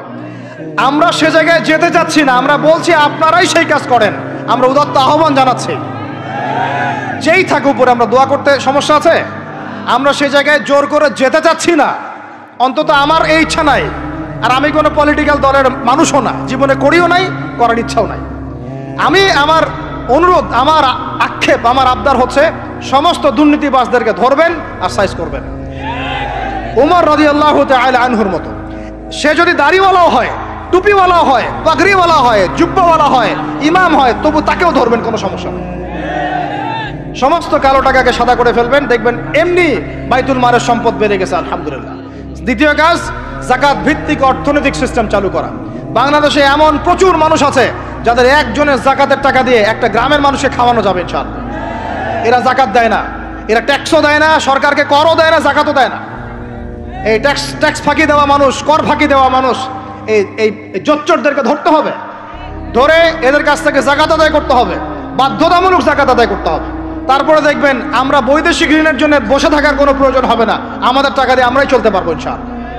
3 নাম্বার হচ্ছে দ্বৈত অর্থনীতি। ওরা কিন্তু একটা কারেন্সি চালায় নাই, একাধিক কারেন্সি চালিয়েছে। এটা অর্থনীতিবিদ যারা তারা বুঝবেন।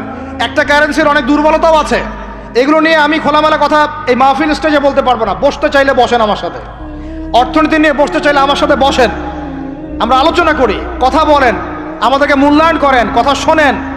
ইউসুফ আলাইহিস সালাম বলেছিল না যে আমি বিশ্বস্ত, আমাকে দায়িত্ব দেন? আমি বলতে চাই আমি বিশ্বস্ত, আমাকে দায়িত্ব দেন। আমাকে 5 বছর সময় দেন, পুরো দেশের শিক্ষা সিস্টেম চেঞ্জ করে দেবো ইনশাআল্লাহ। প্লে গ্রুপ থেকে প্লে গ্রুপ থেকে নিয়ে মাস্টার্স পর্যন্ত এমন শিক্ষানীতি প্রণয়ন করা সম্ভব যে আমাদের বাচ্চারা একদম প্লে থেকে মাস্টার্স পর্যন্ত বাংলা, ইংরেজি, অঙ্ক এবং জেনারেল সাবজেক্টগুলোর সাথে কোরআন হাদিসের একটা অপূর্ব সমন্বয়ে পড়াশোনা করবে ইনশাআল্লাহ। একা করে দিতে পারবো ইনশাআল্লাহ তাআলা। আমাকে এরকম 100 জন শিক্ষাবিদ দেন, 100 জন আলেম ওলামা দেন, একটা প্যানেল করে দেন, পুরো দেশের শিক্ষা চেঞ্জ করে দেওয়া যাবে ইনশাআল্লাহ। যাদেরকে রেখেছেন এদের মাথায় গোবর আছে, যাদেরকে রেখেছেন এদের মাথায় টাটকা গোবর আছে। বইপত্রগুলোর অবস্থা দেখেছেন? বইপত্রগুলো ঘাটাঘাটি করেছেন? সমকামিতা প্রমোট করছে আমাদের দেশের মধ্যে, ট্রান্সজেন্ডার প্রমোট করছে আমাদের দেশের মধ্যে, আমাদের বাচ্চা কাচ্চা কচি কাঁচা বাচ্চাদেরকে শারীরিক শিক্ষার নামে যৌন শিক্ষা দিচ্ছে। এগুলো আমাদের মুসলমানদের শিক্ষা? এটা চলতে থাকলে দেখবেন অচিরেই কোনো মানুষ বাচ্চাদেরকে স্কুলে পাঠাবে না, এটা অরুচি ধরে যাবে। তখন কি হবে? কোটি কোটি স্কুল, কলেজ, বিশ্ববিদ্যালয় খা খা করে পড়ে থাকবে, কেউ পাঠাবে না ওখানে। তখন মাদ্রাসার দিকে মানুষ ঝুঁকবে আরো বেশি। আমি তো চাই, আমি তো দাবি জানাই উপরের লেভেল থেকে এমন একটা শিক্ষা ব্যবস্থা প্রণয়ন করা হোক যাতে আমার মাদ্রাসা গড়ার প্রয়োজনই না হয়। ওই সিস্টেম রাষ্ট্রীয়ভাবেই পড়ানো হবে ইনশাআল্লাহ। আপনি মালয়েশিয়ার দিকে তাকিয়ে দেখেন, আপনি এই যে ওয়েস্টার্ন কান্ট্রির মধ্যে অনেক কান্ট্রি আছে, অস্ট্রেলিয়ার মতো জায়গাতে আছে, ব্রিটেনের মতো জায়গাতে আছে, কোনো কোনো ক্ষেত্রে আপনি লেবাননকে দেখেন, ইয়েমেনকে দেখেন, জর্ডানকে দেখেন, কাতারকে দেখেন, সৌদি আরবিয়াকে দেখেন, অনেক কান্ট্রি আছে। ভালো কাজের তো প্রশংসা করতে দোষ নাই, দোষ আছে? এমনকি অনেক পশ্চিমা কান্ট্রিতেও একদম উপর লেভেল থেকে ইসলামিক সিলেবাস প্রণয়ন করা হয়েছে। তার মানে এমন না যে তারা সায়েন্সকে গুরুত্ব দেয় নাই, ম্যাথকে গুরুত্ব দেয় নাই, ফিজিক্স পড়ায় নাই, অ্যাস্ট্রোফিজিক্স পড়ায় নাই, ইকোনমিক্স পড়ায় নাই, বিষয়টা এমন না। তারা ফিলোসফি পর্যন্ত পড়িয়েছে। ঘাটাঘাটি করেন, অনলাইনে সব মজুদ আছে। এমন শিক্ষানীতি প্রণয়ন করা সম্ভব একদম প্লে থেকে নিয়ে মাস্টার্স পর্যন্ত। আমার ছেলে ইমামতিও করবে, এদিকে বিমানও উড়াবে ইনশাআল্লাহ। আমার মেয়ে ডাক্তারও হবে, এদিকে দেখবেন হাফেজাও হবে ইনশাআল্লাহ। একজন মুফতি সাহেব তিনি ফতোয়াও দিবেন, একই সাথে বিশ্ব অর্থনীতি সম্পর্কেও জানবেন ইনশাআল্লাহ। একজন আর্মি অফিসার তিনি যেমন সামরিক ক্ষেত্রে লিডার হবেন, তেমনি দেখবেন ফিকহের কিতাব মোতালা করে ফতোয়া দিতে পারছেন ইনশাআল্লাহ। এই যুগটা এটা কোনো মানে স্বপ্নের যুগ নয়, এই যুগটা ছিল এক সময়। বেশি দিন দূরে যেতে হবে না, আপনি 200, 300, 400 বছর পিছনে যান, দেখবেন মুসলমানরা এমন সোনালী যুগ পার করে আসছে। অতএব এগুলো কোনো গাল গল্প করছি না আমি, এগুলো বাস্তবে রূপান্তরিত করা অবশ্যই সম্ভব, বারহাক সম্ভব, যদি এরকম কিছু মানুষের মধ্যে উদ্দীপনা থাকে, একটা সৎ সাহস থাকে, আমাদের উপর থেকে যদি একটা সহযোগিতা আসে এবং আমাদের মতো যারা ইয়াং তাদেরকে যদি মূল্যায়ন করা হয়, ইনশাল্লাহ দেখবেন বাংলার জমিন পরিবর্তন হয়ে গেছে। এই পরিবর্তন হলে দেশের জন্য কোনো খারাপের কিছু নাই, রাষ্ট্র পিছিয়ে যাবে না, রাষ্ট্র আরো এগিয়ে যাবে ইনশাআল্লাহ তাআলা। আরো ব্যাপার আছে, আপনি মালয়েশিয়ার একটা ক্লাস 10-এর বাচ্চার দিকে তাকান। ক্লাস 10-এর একটা বাচ্চা কোনোদিন মাদ্রাসায় যায়ই নাই, স্কুলে পড়েছে, কিন্ডারগার্টেনে পড়েছে, রাষ্ট্রীয় সিলেবাসে পড়েছে, মাত্র 10 থেকে 12 বছর পড়াশোনা করে ও এখন এদিকে এসএসসি এইচএসসি লেভেলেও চলে গেছে, ও লেভেল এ লেভেলস পরীক্ষা দিয়েছে, এদিকে সে ইমামতি করার যোগ্যতা অর্জন করছে। এখন আমাকে বলেন ওই রাষ্ট্রটা কি পিছিয়ে গেছে? অতএব এই শিক্ষার দিকে অনেক মনোযোগ হতে হবে আমাদের সবাইকে, আল্লাহ পাক তৌফিক দান করেন। আমরা যদি এখন এগুলোর বিরুদ্ধে গঠনমূলক কথা না বলি, গঠনমূলক প্রতিবাদ না করি এবং আমাদের রাষ্ট্রপ্রধানদেরকে না বুঝাই, তাহলে অনেক দেরি হয়ে যাবে। আজকে থেকে 20 বছর আগে ইহুদি খ্রিস্টানরা পরিকল্পনা করেছিল এই টিকটক প্রজন্ম গড়ে তোলার জন্য, তারা আজকে সফল হয়েছে। এখন আমরা যদি এখন চুপ করে থাকি, আগামী 20 বছর পর আপনি দেখবেন আরেকটা প্রজন্ম আসছে, এরা মানুষকে সালাম পর্যন্ত দিবে না। দেখে নিন আপনি, 20 বছর লাগবে না, 5টা বছর যাক, তারপর দেখেন কি হয়। আল্লাহ, এরা কি এখন বাসায় ঢুকে বাবা মাকে সালাম দেয়? কারণ কোন প্রতিষ্ঠান ওকে সালাম দেওয়া শিখায় নাই, স্কুলে না, কলেজে না, কোথাও সে সালাম দেওয়া শিখছে না। আসসালামু আলাইকুম ওয়া রাহমাতুল্লাহি ওয়া বারাকাতুহু বিশুদ্ধ করে বলতে পারছে না। বিশুদ্ধ করে বলতে হবে না? অর্থ আছে না? এর একটা তাজবিদ আছে না? এগুলো তো আমরা গুরুত্ব দিচ্ছি না। এমন প্রজন্ম গড়ে উঠেছে অলরেডি যারা এখন পিতা মাতাকে সালাম দেয় না, পিতার সাথে ঝগড়া করে, মায়ের সাথে, মায়ের গায়ে হাত তুলে, মায়ের গায়ে হাত তুলে, সম্পত্তির জন্য মাকে হত্যা করে, সম্পত্তির জন্য বাবার গায়ে হাত তোলে। ওদিক থেকে মাস্টার ডিগ্রি পাশ করে আসে ব্রিটেন থেকে, অক্সফোর্ড থেকে, কেমব্রিজ থেকে আইসা এদিকে প্রফেসর হয়েছে বিভিন্ন বিশ্ববিদ্যালয়ের, বাবা পড়ে আছে বৃদ্ধাশ্রমে। কতগুলো এক্সাম্পল নেবেন। এগুলো আমি কি গাল গল্প করছি? আমি কোনো গাল গল্প করতে এখানে আসি নাই, এগুলো বাস্তবতা। যদি বাহিরের চোখ দিয়ে আপনি দেখেন মনে হবে অর্থনীতি অনেক ভালো, ভিতরের চোখ দিয়ে দেখেন অর্থনীতি সুদ দিয়ে ভর্তি হয়ে গেছে। প্রত্যেক পদে পদেই সুদ। গাধাদেরকে আমি তো বুঝাতে পারি নাই, কাগজের টাকা আর এই যে আপনার এই ইলেকট্রনিক মানির কথা তো দীর্ঘদিন বলেছি, কিছু গাধা আছে এদেরকে বুঝাতে পারি নাই। এর মধ্যেও সুদ আছে, এর মধ্যে কি আছে? আর আমি কখনোই বলি নাই যে কাগজের টাকাটা হারাম। মিথ্যাচারে এরা যে পরিমাণ হাদিস জাল বানায়, এদের চেয়ে বড় জাল বানানো কর কেউ নাই বাংলাদেশে। একটা কথাকে ঘুরাই ফিরে এমন ব্যাখ্যা শুরু করবে যে আপনি বিভ্রান্ত হয়ে যাবেন। একটা ইমোশন প্রকাশ করবেন, উহুদের প্রান্তে দাঁড়িয়ে একটা ইমোশন প্রকাশ করবেন, ও বানাই দিবে ও জান্নাতের ঘ্রাণ পেয়ে আসছে। আপনি বলবেন যে কাগজের টাকা নয়, মনিটরি সিস্টেমটা হারাম, ও বানাই দিবে ও বলেছে কাগজের টাকা হারাম। আপনি বলবেন যে আপনার যদি গান শুনতেই হয় তাহলে একা একা শোনেন, আমাকে শোনাচ্ছেন কেন? ও বানাই দিবে ও গান একা শোনা জায়েজ বানাই দিছে। এর এত খবিস, এত খান্নাস, এদের চরিত্রটা চিনতে পারতাম না আমরা যদি গাজাই শোনা আসতো। আল্লাহর কসম, আমিও কিছু কিছু জায়গায় এদেরকে কোনো কোনো ক্ষেত্রে ভালো মনে করতাম। আল্লাহর কসম, গাজাই শোনা আসলে আমি বুঝতে পারতাম না এদের ভিতরে কত মুনাফিকি আছে। আল্লাহ পাক আমাদেরকে মুনাফিকদের থেকে হেফাজত করেন, মাজলুম ভাইদের সাথে থাকার তৌফিক দান করেন, জালেমদের পক্ষপাতিত্ব করা থেকে আল্লাহ হেফাজত করেন। নির্লজ্জদেরকে দেখেছেন? নির্লজ্জরা এখনো বলেছে আইয়ুবী রাহিমাহুল্লাহর আকীদা ঠিক ছিল না। বলি নাউযুবিল্লাহ। আইয়ুবী রাহিমাহুল্লাহ যে ঘোড়ায় চড়ে জিহাদ করেছেন, ওই ঘোড়ার খুরের নিচে যে পরিমাণ মাটি ছিল, তোমার মতো হাজারটা মাতখালিকে ওই জায়গায় নিয়ে গেলেও তার সমপরিমাণ হবে না কখনো ইনশাআল্লাহ। আইয়ুবী রাহিমাহুল্লাহ যে তরোয়াল দিয়ে যুদ্ধ করেছেন, ওর এক ফোঁটা রক্তের দাম তোমাকে বিক্রি করলে হবে না ইনশাআল্লাহ। তুমি তার আকীদা নিয়ে প্রশ্ন তোলো, নির্লজ্জ কোথাকার। একজন বলেছে ফিলিস্তিনিরা মাইর খাবে না কেন? ইহুদিদের সাথে থাকতে থাকতে নাকি ওদের মতোই হয়ে গেছে। নাউযুবিল্লাহ। আল্লাহ মাফ করেন, আল্লাহ হেফাজত করেন। একজন বলেছে যে হামাস ইহুদিদেরই হাতে তৈরি করা, বিচ্ছিন্ন হয়ে নাকি সন্ত্রাসী কর্মকাণ্ড করছে। বলার ভাষা নাই, আমি বলতে বলতে ক্লান্ত হয়ে গেছি, আর বলতে চাই না। বলার আমার রুচিও করে না, আর ভাষাও নেই। তবে এতটুকু আপনাদেরকে আমি আশ্বস্ত করতে চাই, ইনশাআল্লাহ তাআলা বাংলাদেশের হকপন্থী ওলামায়ে কেরামদের যে জামা আছে, কওমি ঘরানার ওলামায়ে কেরামদের যে হকপন্থী ওলামায়ে কেরামদের জামা আছে, প্রত্যেক বই, প্রত্যেক মেম্বার, প্রত্যেক আলোচনায় তারা আল আকসা ইস্যুটাকে জীবিত রাখবে ইনশাআল্লাহ। এটাকে আমরা জীবিত রাখবো ইনশাআল্লাহ। ওরা এটাকে ভুলিয়ে দিতে চাচ্ছে, এই জন্য নতুন নতুন ইস্যু তৈরি করার চেষ্টা করছে। খবরদার, আপনারা এই ইস্যুতে পা দিবেন না। আপনাদেরকে ভিতরে চোখ খুলতে হবে এবং মূল গন্তব্য চিনতে হবে। আল্লাহ রাব্বুল আলামিন আমাদের সবাইকে ভিতরে চোখ দিয়ে এই বিশ্বকে দেখার তৌফিক দান করেন। বিশ্ব অর্থনীতিকে দেখবেন, ভিতরে চোখ দিয়ে দেখবেন। ইলেকট্রনিক মানির মধ্যেও সুদ আছে, কাগজের টাকার ভিতরেও সুদ ঢুকেছে। সামনে আসবে বিটকয়েন্স, যেটা অলরেডি চলে আসছে। আরেকটা আসবে, সেটা হলো ক্যাশলেস সোসাইটি। কি বললাম বলেন? বলদ বলবে যে ভবিষ্যৎবাণী করে গেল, আহলুল বলদ ওয়াল কিরদা, আহলুল হিমার ওয়াল কিরদা। তো এরা ভবিষ্যৎবাণী করে গেল। আরে বর্তমান সম্পর্কে তুমি খবর রাখো না বলেই তো বর্তমানকে ভবিষ্যৎ মনে হয় তোমার। এটা বহু কান্ট্রিতে অলরেডি চালু হয়ে গেছে।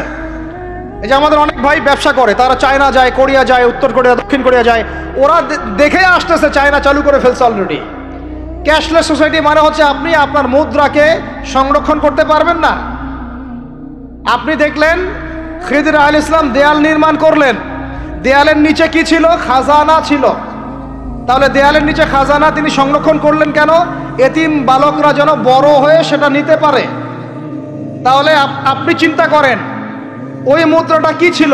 ইলেকট্রনিক মানি ছিল যেটা তিনি সংরক্ষণ করলেন। ওই মুদ্রাটা কি কাগজের মুদ্রা ছিল যেটা তিনি সংরক্ষণ করলেন? ওই মুদ্রাটাকে বিটকয়েন ছিল যেটা তিনি সংরক্ষণ করলেন? তিনি সংরক্ষণ করেছেন হয় গোল্ড কয়েন অথবা রূপার মুদ্রা। কারণ এটার মূল্য কমে যাবে না, এরা 20 বছর পর বড় হলেও বাবারই সম্পত্তি ফেরত পাবে। এইটা হলো ইসলামিক কারেন্সি, যেটা বিশ্ব থেকে উঠিয়ে দিয়েছে এই IMF, ওয়ার্ল্ড ব্যাংক আর ইউনাইটেড স্টেট এবং এদের যে চালাপালাগুলো সব। আমরা এই ব্যাস ওই সুর মিলাচ্ছি। ওরা কাগজের মুদ্রা দিয়ে সারা বিশ্বটাকে ডমিনেট করছে। তাও আবার এখানে আরো ব্যাপার আছে, কাগজের সব মুদ্রা আবার এক মানের না। একগুলো হচ্ছে হার্ড কারেন্সি মানে শক্তিশালী কারেন্সি, একগুলো সফট কারেন্সি মানে নরম কারেন্সি। বাংলাদেশের টাকা কোন কারেন্সি, হার্ড না সফট? এতটুকু তো জানেন। হার্ড কারেন্সি কি? মার্কিন ডলার, মানে মগের মূল্য। একটা কথা হচ্ছে না, মগের মূল্য। মগ কারা জানেন? ওই যে যারা রোহিঙ্গাদেরকে মেরেছিল ওরা এদের বলে মগ। আপনারা তো এগুলো জানেন না। ছোটবেলা আমাদের বাবা মারা ঘুম পাড়াতো না, খোকা ঘুমালো পাড়া জুড়ালো বর্গি এলো দেশে, মনে আছে? বুলবুলিতে ধান খেয়েছে কি বলেন, তারপরে খাজনা দিব কিসে, মনে আছে? ধান ফুড়ালো পান ফুড়ালো কি জানি, খাজনার উপায় কি, আর কটা দিন সবর করো নাকি রসুন। এখানে কি বোঝানো হয়েছে আপনি বুঝতে পারবেন না, তো ইতিহাস পড়তে হবে। খোকা ঘুমালো পাড়া জুড়ালো বর্গি এলো দেশে। বর্গি মানে এই যে মগদেরকে বোঝানো হয়েছে। ওরা উগ্র ছিল, যেখানে যাইতো এরকম মঙ্গলদের মতো ম্যাসাকার করতো, ফসল বিনষ্ট করতো, ট্যাক্স নিত, জুলুম করতো। ওইটা ভয় দেখানো হতো। ওই জন্য ওদের মূল্যক, ওদের এই যে আগ্রাসনটাকে বলা হয় মগের মূল্যক। মগের মূল্যকের ব্যাখ্যা বুঝলেন? এটা মগের মূল্য। ওরা এখন হার্ড কারেন্সি দিয়ে মগের মূল্যক। কিরকম? যে সারা বিশ্বের সফট কারেন্সিগুলো আমার কারেন্সি দিয়ে নির্ধারিত হবে। মানে আপনার 100 টাকা সমান সমান ওর $1 মগের মূল্য। কেন আমার 1 টাকা সমান সমান তোমার $1 হতে পারে না? হতে পারে না। এটা করতে দিবে না, কারণ এটা করলে আপনার অর্থনৈতিক অবস্থা অনেক সমৃদ্ধ হয়ে যাবে এবং আপনি তাদের সমান হয়ে যাবেন। আপনি যে দামে তেল কিনবেন তাকেও সে দামে তেল কিনতে হবে। তো ওরা এটা ধরিয়ে দিল। শুধু তাই না, IMF এর মাধ্যমে, ফেডারেল রিজার্ভের মাধ্যমে, ওয়ার্ল্ড ব্যাংকের মাধ্যমে তারা এটাকে আমরা দ্বিতীয় বিশ্বযুদ্ধের পরের কথা বলছি আর কি। ওই সময় ব্রেটন উড কনফারেন্স হয়েছে, পরে দেখুন। ব্রেটন উড কনফারেন্স হয়েছে, মার্কিন ডলারকে সারা বিশ্বের রুলিং মানে কারেন্সি হিসেবে ওরা নির্ধারণ করলো মগের মূল্য, এবং প্রত্যেকটা কারেন্সি এর আন্ডারে নিয়ন্ত্রিত হবে এবং টাকার মান অন্যান্য মুদ্রার মান বাড়বে কমবে এর ভিত্তিতে, আপনার প্রবৃদ্ধির ভিত্তিতে নয়। এবং তার হাতে নিয়ন্ত্রণ থেকে যাবে, যদি আপনি বেশি বাড়াবাড়ি করেন আপনার টাকার মান তারা কমাই দেবে। কয়দিন আগে ইলেকশনের আগে একটা শব্দ শুনেছিলেন অনলাইনে, স্যাংশন দিতে চাই, স্যাংশন, মনে আছে? হ্যাঁ মনে আছে? কি জিনিস বুঝছেন আপনারা? কিছু ওটা বুঝেন নাই। অর্থনৈতিক নিষেধাজ্ঞা কিভাবে দিতে পারে? আপনার টাকার মান তারা কমাই দিবে। তখন 1 কেজি পেঁয়াজের দাম হবে 500 টাকা, 1 কেজি রসুনের দাম হবে 1000 টাকা, 1 ব্যারেল তেলের দাম হয়ে যাবে দেখবেন 10,000 20,000 টাকা। কিচ্ছু করতে পারবেন না। তুরস্কের মতো কান্ট্রি যখন ঘুরে দাঁড়ানোর চেষ্টা করছিল, ওদের লিরার মান তারা বাড়িয়ে দিল একদম। ওটা তো মনে হয় 12,000 পর্যন্ত চলে গেছে। ইনফ্লেশন বলি আমরা এটাকে, মুদ্রাস্ফীতি, ওটা প্রায় 12,000% পর্যন্ত বেড়ে গিয়েছিল। বলি নাউজুবিল্লাহ। এগুলো জুলুম, অর্থনৈতিক জুলুম। বাইরের চোখ দিয়ে দেখলে মনে হবে সুন্দর চলছে সবকিছু, ভিতরের চোখ দিয়ে দেখা শিখলে বুঝবেন অর্থনৈতিক ক্ষেত্রে এই বিশ্বে এই জায়নিস্টরা, ইহুদি খ্রিস্টানরা সবচেয়ে বেশি জুলুম করেছে। আরো আছে, বলতে থাকলে সারা রাত যাবে। এরপরে তারা আরবদেরকে বুঝালো, ইয়া শাইখ, আরবদেরকে বুঝালো, হাবিবি, ইয়া হাবিবি, কাছে আসেন, শোনেন, আমরা আপনাদের কাছে তেল আছে, আপনারা তো তেল বয়কট করে দিয়েছেন, আর তেল ছাড়া তো আমাদের যুদ্ধ বিমান ফ্লাই করছে না। তেল কাদেরকে দিয়েছে আল্লাহ পাক? মিডল ইস্টে আরবকে দিয়েছে, ঠিক আছে? এখন হাবিবিকে বলা হচ্ছে আপনারা তো তেল বয়কট করে দিলেন। এটা করেছিল বাদশাহ ফয়সাল, বলেন রাহিমাহুল্লাহ। উনি একজন সাহসী নেতা ছিলেন, এই জন্যই তাকে গুপ্ত হত্যা করা হয়েছে। সাহসী যারা তাদেরকে গুপ্ত হত্যা করে এদের একটা সুন্নত। এটা মাথায় রাখবেন। খুব খুব ট্যালেন্টেড একজন দেখবেন, খুব ট্যালেন্টেড একজন বিজ্ঞানী দেখবেন হঠাৎ নাই, তাপাস করে মিসাইল এসে পড়ে গেল। এমন সূক্ষ্ম স্নাইপার দূর থেকে 12,000 কিলোমিটার দূর থেকে মেরে দিলে আপনার কলিজার মধ্যে ফেলে গেল। এগুলো জেনে বুঝেই আমরা প্রতিদিন সকাল করি, সন্ধ্যা করি, আলহামদুলিল্লাহ। কারণ অ্যাটলিস্ট আপনাকে তো জানতে হবে। জেনে নেন, পরে আপনারা চিন্তা করবেন যে কিভাবে লাইফ লিড করবেন। ফাযাক্কির ইন্নামা আনতা মুযাক্কির, আপনি উপদেশ দিন, শুধু আপনি উপদেশ দাতা। লাস্তা আলাইহিম বিমুসাইতির। ফাযাক্কির ইন নাফাআতিয যিকরা সায়াযাক্কারু মান ইয়াখশা, যারা আল্লাহকে ভয় করে তারা ফিরে আসবে ইনশাআল্লাহ। তো যেটা বলছিলাম, বাদশা ফয়সাল একদম বয়কট করে দিলেন। এবার ওরা এসে বুঝাচ্ছে যে তেল ছাড়া তো আমাদের চলছে না। এদিকে ওদের ডলারের মান কমে যাচ্ছে, মুদ্রাস্ফীতি হচ্ছে, ইনফ্লেশন হচ্ছে। এখন তারা বোঝালো যে ঠিক আছে, একটা চুক্তি করা যাক। যুবকরা ভালো করে শোনেন, এগুলো জানেন না বলেই অনেক সময় আপনি সহি সহি বলে সহি ভুল পথে যাচ্ছেন ভাই। সহি পথেই যাচ্ছেন, বাট এটা সহি ভুল হয়ে যাচ্ছে। ওরা বোঝাতে পারছি? সহিহের আড়ালে একটা মারাত্মক জয়ীফ আর জাল আকীদা আছে। এটা আপনার সামনে সহি দিয়ে ঢেকে দেওয়া হয়েছে, বুঝতে পারতেছেন না। এই জায়গাটাকে ভালো করে বোঝেন। যখন উম্মর সাথে কেউ গাদ্দারি করে তখন সে সহি থাকে না। উম্মতের সাথে কেউ যদি গাদ্দারি করে তখন সে কি থাকে না? সহি থাকে না। এখন আসেন, আমি ধর্মতাত্ত্বিক কথা বলছি। এখানে বাদশা ফয়সাল তাকে কনভিন্স করা হলো, ঠিক আছে আমরা তেল কিনবো, আপনাদের কাছ থেকে কিনবো, আপনাদের গালফ কান্ট্রি যেগুলো আছে এদের কাছ থেকে কিনবো। তবে একটা শর্ত, আপনারা তেল বিক্রি করবেন শুধু মার্কিন ডলারে, অন্য কোনো কারেন্সিতে তেল বিক্রি করতে পারবেন না। বলেন নাউজুবিল্লাহ। আপনি বাংলাদেশ গভর্নমেন্ট যদি গিয়ে এক ব্রিফকেসের মধ্যে 1 কোটি টাকা নিয়ে যায়, বুঝেন কথা, বুঝতে পারতেছেন? 1 কোটি টাকা আমাদের টাকা নিয়ে গিয়ে যদি বলে শেখ হাবিবি আমাকে তেল দাও, ওরা বলবে তেল দিতে পারবো না, খালাস, কুল্লু খালাস, এখান থেকে বের হও। কথা বুঝতে পারেন নাই? 1 কোটি কি দিবেন? টাকা, তেল দিবে না। লিখে নেন, দিবেন। কিন্তু সেই 1 কোটি টাকাকে যদি আপনি ডলারে কনভার্ট করেন, ওটাকে ডলার দিয়ে কনভার্ট করেন, করে যদি বলেন হাবিবি তেল, তখন বলবে যে আসো দালিলাহি, তেল নিয়ে যাও, খালাস, কুল্লু খালাস। এটা বুঝতে পারছেন? তেল বিক্রি করব শুধুমাত্র ডলার দিয়ে, ডলার ছাড়া অন্য কোনো কারেন্সিতে তেল বিক্রি করতে পারবো না। এইটা পশ্চিমারা আরবদের সাথে একটা সন্ধি করলো আর কি, চুক্তি করলো। এই চুক্তির নাম হলো পেট্রো ডলার মনিটরি সিস্টেম। বুঝতে পারলাম? Petro dollar monetary system. এর বদৌলতে আরবের মরুভূমি হয়ে গেল এখন একদম অট্টালিকার প্রাসাদ। বোঝা যায়? মরুভূমিগুলো হয়ে গেল কি অট্টালিকার প্রাসাদ, আর বাকি পুরো মুসলিম উম্মার উপর দেখেন কি দুরবস্থা নেমে আসছে। শুধু তাই না, ওই ডলার হলো একদম লিডার, কারেন্সির লিডার। এখন ওই ডলার তেলের মান নির্ধারণ করবে, আপনি টাকা দিয়ে করতে পারবেন। সারা বিশ্বের সবচেয়ে বড় অর্থনৈতিক জুলুম হচ্ছে এই পেট্রো ডলার মনিটরি সিস্টেম। এর চেয়ে বড় কোনো জুলুম হয়নি অর্থনৈতিক জীবনে। এখন অনেক ওলামায়ে কেরাম আছেন আপনারা এখানে, আমি জানি উপস্থিত, আপনারা একটু ফিকহের কিতাবগুলো মোতালা করে আমাদেরকে একটা ফতোয়া দিয়েন যে এইরকম মনিটরি সিস্টেম প্রণয়ন করা জায়েজ না না জায়েজ। এটা আপনারা চিন্তা ফতোয়া দিয়েন, আমি ফতোয়া দিতে পারবো। আমি অর্থনৈতিক ভাষায় বলতেছি যে এই মনিটরি সিস্টেমটা পুরো বিশ্ব জুলুম নিয়ে আসছে। এখন আদতে, এখন শোনেন এই অংশটুকু শোনেন, তারপরে আমি শেষের দিকে চলে আসতেছি। আদতে এতে পশ্চিমাদের লাভ কি হয়েছে শোনেন। আমার কাছে এই যে ডলার, এটা আমি ছাপাই আমার দেশে, আমার কারখানায়। আমার খরচ হচ্ছে কাগজ, আমার খরচ হচ্ছে মেশিন, আমার খরচ হচ্ছে কালি। বোঝা যায়? বোঝা যাচ্ছে? আচ্ছা, এখন সেটা আমি বানালাম, ছাপালাম, গিয়ে আমি আরবকে দিলাম, তেল দাও।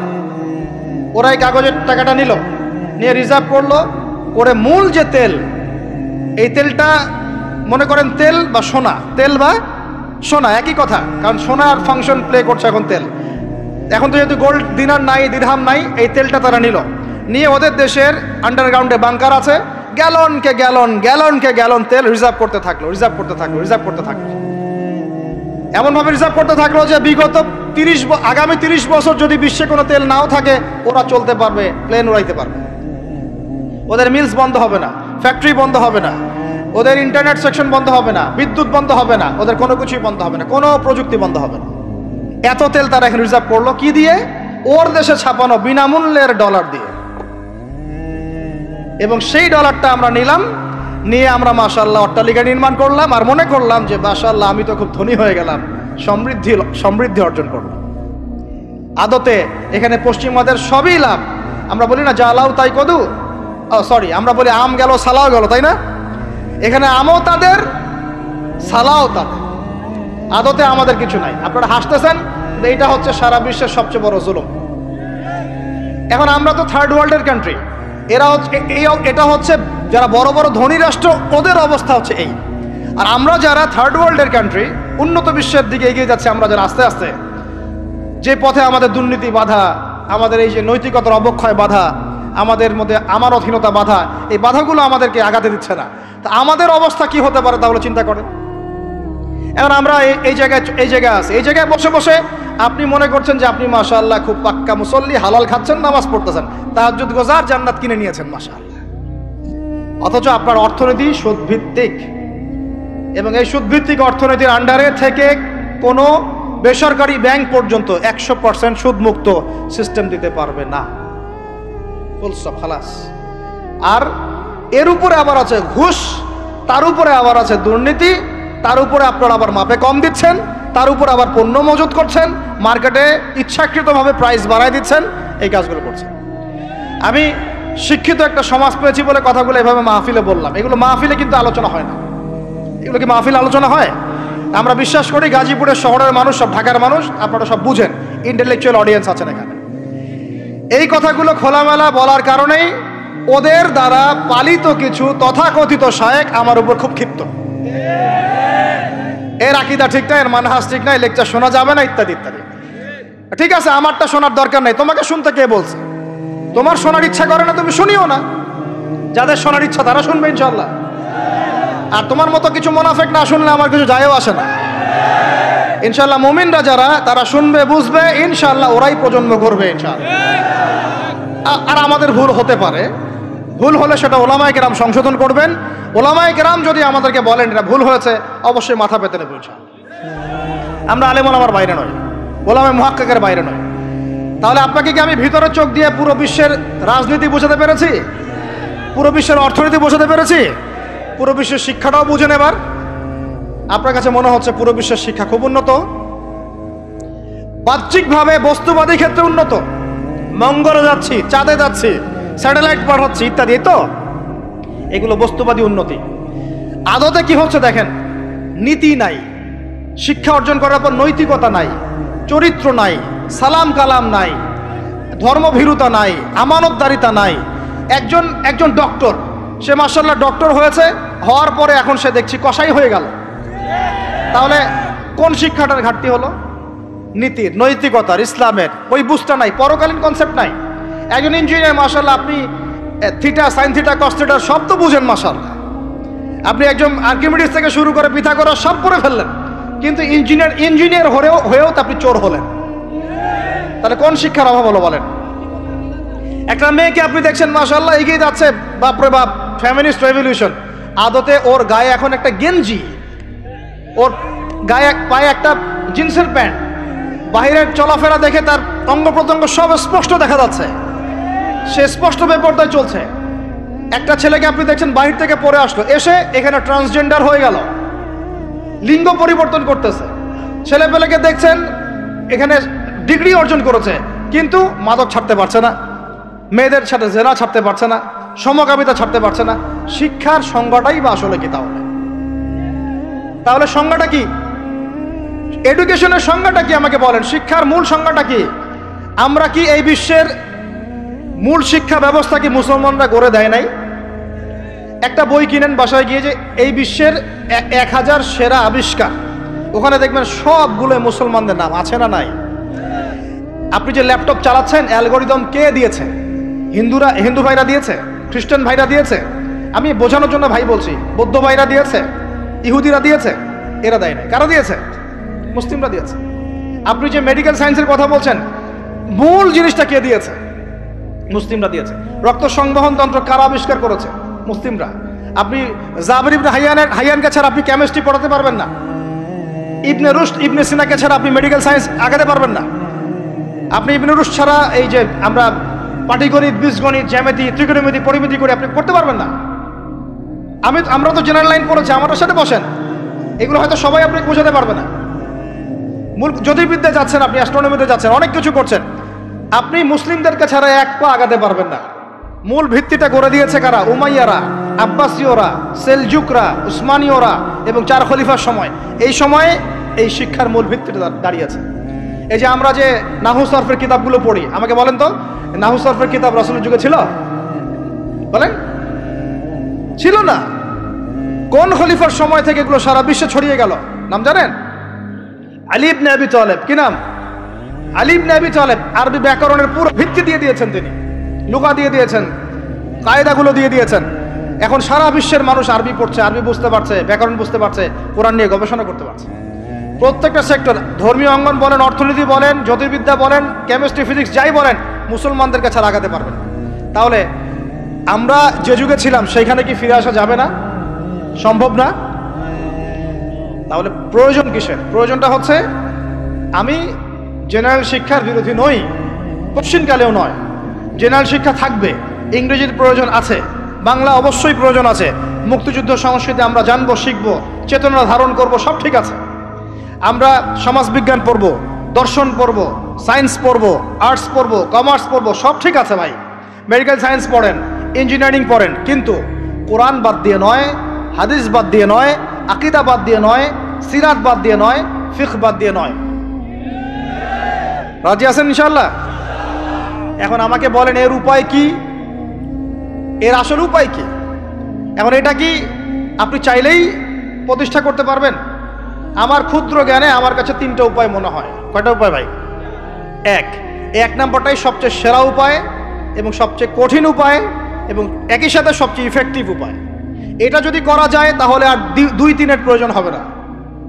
সেটা হলো, জাস্ট যদি আমাদের ঊর্ধ্বতন কর্তৃপক্ষ, আমাদের শিক্ষা মন্ত্রণালয়, আমাদের গভর্নমেন্ট, আমাদের প্রশাসন, আমাদের সরকার, তারা যদি একটা টেবিলে বসে ওলামায়ে কেরামদেরকে নিয়ে বসে, প্রতিভাবান ইয়াংদেরকে নিয়েও বসে, শিক্ষা নিয়ে যাদের অবদান আছে তাদেরকে নিয়ে বসে যদি একটা শিক্ষানীতি প্রণয়ন করে যে না, আমাদের দেশটা মুসলিম কান্ট্রি, বেশিরভাগ মানুষই মুসলমান জনগণ, মুসলমান যুবক, মুসলমান যুবতী, মুসলমান শিশু কিশোর বেশিরভাগই মুসলিম, অ্যাজ এ ডেমোক্রেটিক সিস্টেম এখানে বেশিরভাগই মুসলিম, তাহলে তাদের স্বার্থ বিবেচনা করে আমরা একটা শিক্ষানীতি প্রণয়ন করি না কেন? একটা শিক্ষানীতি প্রণয়ন করি যেখানে প্লে গ্রুপ থেকে শুরু করে মাস্টার্স পর্যন্ত আমরা মাশাআল্লাহ 2টা শিক্ষাকে সমন্বয় করে দেব। এই সমন্বয়টা করলে আমার ছেলে, বললাম তো, 2 দিকেই ইনশাআল্লাহ এক্সপার্ট হবে। আমাদেরকে আলাদা করে কোনো প্রতিষ্ঠান খুলতেও হবে না। এটা কি করা যায় না? এটা যদি করা যায় তাহলে আমাদেরকে আলাদা করে কোনো মাদ্রাসাও খুলতে হচ্ছে না এখন, বরং যা আছে এটা দিয়ে যথেষ্ট, যা আছে এটা দিয়ে যথেষ্ট। আর সুন্দর নীতি থাকবে, সিলেবাস করে দেওয়া হবে, দেখবেন সবাই একই ভাষায় কথা বলছে, একই শিক্ষা শিক্ষিত হচ্ছে। একটা লেভেল পর্যন্ত অ্যাটলিস্ট মানুষ নৈতিক শিক্ষা পাবে, ইসলামী শিক্ষা পাবে। পরবর্তীতে গিয়ে ফ্যাকাল্টি আলাদা হয়ে যাবে, তারা কেউ ইঞ্জিনিয়ার, কেউ ডক্টর, ইত্যাদি ইত্যাদি হতে পারে। এটা যদি আমাকে বলেন, আমাকে 5টা বছর সময় দেন, 5 বছর সময় দেন, যদি মূল্যায়ন করেন, আমি ইউসুফ আলাইহিস সালামের মতো বলতে বাধ্য হচ্ছি এখন, কারণ আমি এটা দেখে অনেক ব্যথিত হচ্ছি। কেউ বলুক না বলুক, আমি কোনো দলের পক্ষ থেকে বলছি না, কোনো মতের পক্ষ থেকে না, কোনো রাজনৈতিক ব্যক্তিবর্গের পক্ষ থেকেও নই, আমি আমার ব্যক্তিগত ব্যক্তি স্বার্থের পক্ষ থেকে বলছি, আমাকে 5টা বছর সময় দেন, ইনশাল্লাহ এটা আমি করে দিতে পারবো। জাস্ট আমাকে একটা সমৃদ্ধ লাইব্রেরি দেন, বসার জায়গা দেন, কাজ করার জায়গা দেন, স্বাধীনতা দেন, ইনশাল্লাহ আমি করে দেই। তারপরে আপনারা চেক করেন, যদি মনে হয় হ্যাঁ দেয়া যায় তাহলে দেন, না হলে আমারটা ছুঁড়ে ফেলে দিন ইনশাল্লাহ। পরে প্রয়োজনে ওটা আমি একা আমার একটা ইউনিভার্সিটি বানাই, সেখানে পড়াবো ইনশাল্লাহ। এটা 1 নাম্বার অপশন। 2, যদি এটা না করা হয়, আর এটা না করার সম্ভাবনাও আছে, কারণ আমি বলছি পুরো বিশ্ব আমরা নিয়ন্ত্রণ করি না, আমরা নিয়ন্ত্রিত। আমরা কি নিয়ন্ত্রিত? তারপরে 2য় অপশন হচ্ছে, যতগুলো শিক্ষা প্রতিষ্ঠান এখন আছে, স্কুল হোক আর মাদ্রাসা হোক, এগুলোতে আপনারা সিলেবাসের মধ্যে একটু সমন্বয় নিয়ে আসার চেষ্টা করেন। সিলেবাস একটা আছে, ঠিক আছে, বুঝলাম, একটু সমন্বয় আনার চেষ্টা করেন। সমন্বয় করে অ্যাটলিস্ট বাংলা ইংরেজির সাথে আরবিটাকে মিক্স করার চেষ্টা করেন। আমার ছেলে কোরআন শিখলে কোনো সমস্যা নাই, সে বিপদগামী হবে না, সে গোমরা হবে না, সে কখনো জঙ্গি সন্ত্রাসী হয়ে যাবে না ইনশাআল্লাহ, বরং সে এই দেশের একজন সম্পদ হবে ইনশাআল্লাহ, ইনশাআল্লাহ তাআলা। তো এত ভয় কিসের? কোরআনকে এত ভয় কেন করেন? নবীর সুন্নতকে এত ভয় করেন কেন? সমস্যাটা হচ্ছে কোরআন হাদিসের সঠিক ব্যাখ্যাটা না প্রচার করার কারণে কোনো কোনো ক্ষেত্রে মানুষ উগ্র হয়ে যাচ্ছে, এটা সত্য। কিন্তু আমরা সেই উগ্রতা ছড়াতে চাই না। আমরা কোনো বিচ্ছিন্ন জনগোষ্ঠী নই, আর আমাদের কোনো গোপন কোনো এজেন্ডাও নাই। আমাদের এজেন্ডা একদম স্পষ্ট পরিষ্কার। আমরা বাইতুল মুকাদ্দাস চাই, আমরা মুসলমানদের মধ্যে নৈতিকতা চাই, সুন্দর শিক্ষানীতি চাই, হালাল অর্থনীতি চাই, এবং হালালভাবে বেঁচে খেয়ে আল্লাহর ইবাদত করতে চাই, এতটুকুই। এর বেশি কিছুই আমরা চাই না। এর বেশি কিছু চান না। আল্লাহ পাক আমাদের সবাইকে তৌফিক দান করেন। তো এই 2 নম্বর অপশনটাও এফেক্টিভ যদি আপনারা করতে পারেন। আর 2 নম্বরও যদি কাজ না হয়, তাহলে 3 নম্বর একটা অপশন খোলা থাকে যে নতুন করে কিছু প্রতিষ্ঠান গড়ে তোলেন এবং সেই প্রতিষ্ঠানগুলোতে আপনি আপনার মতো করে সুন্দর সিলেবাস মেনটেন করে আপনার বাচ্চাদেরকে পড়ানোর চেষ্টা করেন, যেখানে বাংলা, ইংরেজি, অঙ্ক এগুলোও থাকবে, জেনারেল শিক্ষাও থাকবে এবং ইসলামিক শিক্ষাও থাকবে। এছাড়া আমার মনে হয় না এই প্রজন্মকে বাঁচানোর চতুর্থ কোনো রাস্তা বাকি আছে। যদি থাকে আপনারা আমাকে জানায় নিচ্ছেন। ভিতরের চোখ দিয়ে কি শিক্ষা বোঝাতে পেরেছি ভাই? আর 2টা জাস্ট বুঝাই ছেড়ে দেবো, 2টা ধৈর্য ধরেন। ভিতরের চোখ দিয়ে এবার সংস্কৃতি বোঝেন। কি বুঝবেন? ভিতরের চোখ দিয়ে যদি দেখেন, দেখবেন আমাদের মুসলমানদের সংস্কৃতির মধ্যে এখন সব বিজাতীয় সংস্কৃতি ঢুকে গেছে। একটা বাড়িতে, একটা বিয়ে বাড়িতে যদি গানও বাজে, সেটাও বাজবে হিন্দি গান, সেটাও বাজবে ইংলিশ গান। মানে আপনি গানটাও যদি শুনেনও একটা বাংলা গান শুনতে পারেন না। কারণ যে বাংলা ভাষার জন্য আপনি জীবন দিয়েছেন বলে দাবি করছেন, ওই চেতনাও আপনার মধ্যে আর বাকি নাই। ভাষার দিবস যখন আসে, আমরা তখন একটা শোডাউন করার চেষ্টা করি, শহীদ মিনারে ফুল দেওয়ার চেষ্টা করি। আর সারা বছর আমার বাসা চলে হিন্দি গান, ইংরেজি গান ইত্যাদি ইত্যাদি, হিন্দি সিনেমা, ইংরেজি সিনেমা। তো সংস্কৃতির কোন জায়গায় বাঙালিত্ব ধরে রাখতে পারলাম? পোশাক আশাক পরছি, কোন পোশাকটা বাঙালির সাথে মেলে? জুব্বা, দাড়ি টুপি, নাকি জিন্সের প্যান্ট আর গেঞ্জি? বলেন। শেরে বাংলা একে ফজলুল হকের দিকে তাকান, মৌলানা ভাসানের দিকে তাকান। সংস্কৃতি কি ছিল আমাদের? আমাদের বাপদাদাদের যুগটা চলে যান, ওই ফজরের আগে তারা ঘুম থেকে উঠতেন। আসসালাতু খায়রুম মিনান নাওম, কানে গেলে ঘুম থেকে উঠে যাইতেন, নামাজ পড়তেন। বাংলার ঘরে ঘরে কোরআন তেলাওয়াত শোনা যাইতো। এখন কি শোনা যায়? ফজরে পুরা ঘুম। প্রথম কাতারে আপনি যে কটা মানুষকে পাবেন, তার মধ্যে 90% দাড়ি পাকা। যুবকদেরকে আপনি পাবেন না। এরা ঘুমাচ্ছে রাত 3টায় 4টায়, 3-4টা পর্যন্ত এরা ফেসবুক, ইউটিউব, টিকটক এবং মেয়েদের সাথে হারাম অ্যাফেয়ার্স। এই ছেলেরা কি আদতে বাঙালি? এরা কি বাঙালি? না আমরা মুসলমান হতে পেরেছি ঠিক মতো, না বাঙালি হতে পেরেছি ঠিক মতো। যখন ইংরেজ বিরোধী বিদ্রোহ চলছিল না, তখন বাঙালিরাও কবিতা লিখেছিল হিন্দিতে। আপনারা তো এগুলো হিস্ট্রি পড়েনও না। তখন তারা বলতেন, একটা স্লোগান দিতেন, सरफरोशी की तमन्ना अब हमारे दिल में है, देखना है जोर कितना बाजुए कातिल में है। বুঝেন না এই কথা? আমাদের মনের মধ্যে এখন সরফরোশি কি তামান্না, স্বাধীনতার চেতনা আমাদের মনের মধ্যে এসেছে। দেখার বাকি আছে জালেমের বাহুতে কত শক্তি আছে। আপনারা এখন কাজী নজরুল ইসলামের কবিতা পড়েন না। এক ভাই কবিতা আবৃত্তি করেছিলেন এখানে, খুব সুন্দর হয়েছে, মাশাআল্লাহ মাশাআল্লাহ। এগুলোর চর্চা কোথায়? সংস্কৃতি নিয়ে যে আমরা এত বড়াই করি, বলেন বাঙালির সংস্কৃতির চর্চা কোথায়? কাজী নজরুল ইসলামের কবিতা আমরা আমাদের পাঠ্যপুস্তকে পড়েছি। ওমর রাদিয়াল্লাহু আনহুকে নিয়ে কবিতা ছিল, মনে আছে? মনে নেই, ভুলে গেছেন? আমরা পড়েছি, মনে নেই আপনাদের? আস্তাগফিরুল্লাহ। উমর ইবনুল খাত্তাব, আমিরুল মুমিনিন, তোমার কি জানি, তোমার স্মৃতি আজানের ধ্বনি না, জানে না মুয়াজ্জিন। আমি ভুলে গেছি, অনেকদিন আগে পড়াগুলো, আমি চর্চা এখন করি না। তো মুয়াজ্জিন জানে না যে হে আমিরুল মুমিনিন, তোমার স্মৃতিতেই এই আজান দেয়া হচ্ছে। মানে আমিরুল মুমিনিনের যে স্বপ্ন, এখান থেকে কিন্তু আজানের ইয়াটা আসছে। আর যায়েদ ইবনে সাবিত রাদিয়াল্লাহু আনহু স্বপ্ন থেকে, তিনি হেঁটে যাচ্ছেন একবার উটের পিঠে ভৃত্যকে বসালেন আর ভৃত্যকে নামালেন, তিনি উঠলেন, উনি নামলেন, ভৃত্যকে উঠালেন, এভাবে পায়ে হেঁটে হেঁটে বাইতুল মুকাদ্দাস পর্যন্ত গেলেন। জানেন না আপনারা এগুলো ঘটনা? কোথায় এগুলো, কোথায় এখন বলেন? আছে পাঠ্যপুস্তকে? ঢাক, ঢোল, ডুগি, তবলা কি শুরু করেছেন আপনারা? আসলে আসলে বাঙালি সংস্কৃতি বলতে কি বোঝাচ্ছেন? আহমেদ সফার নাম শুনেছেন? তাকে ছাড়া আপনি বাঙালি সংস্কৃতি কোথায় পাবেন? এই বাঙালি সংস্কৃতির ভিতরে এই যে ওলামায়ে কেরামের অবদান, এটা আপনি কিভাবে অস্বীকার করছেন?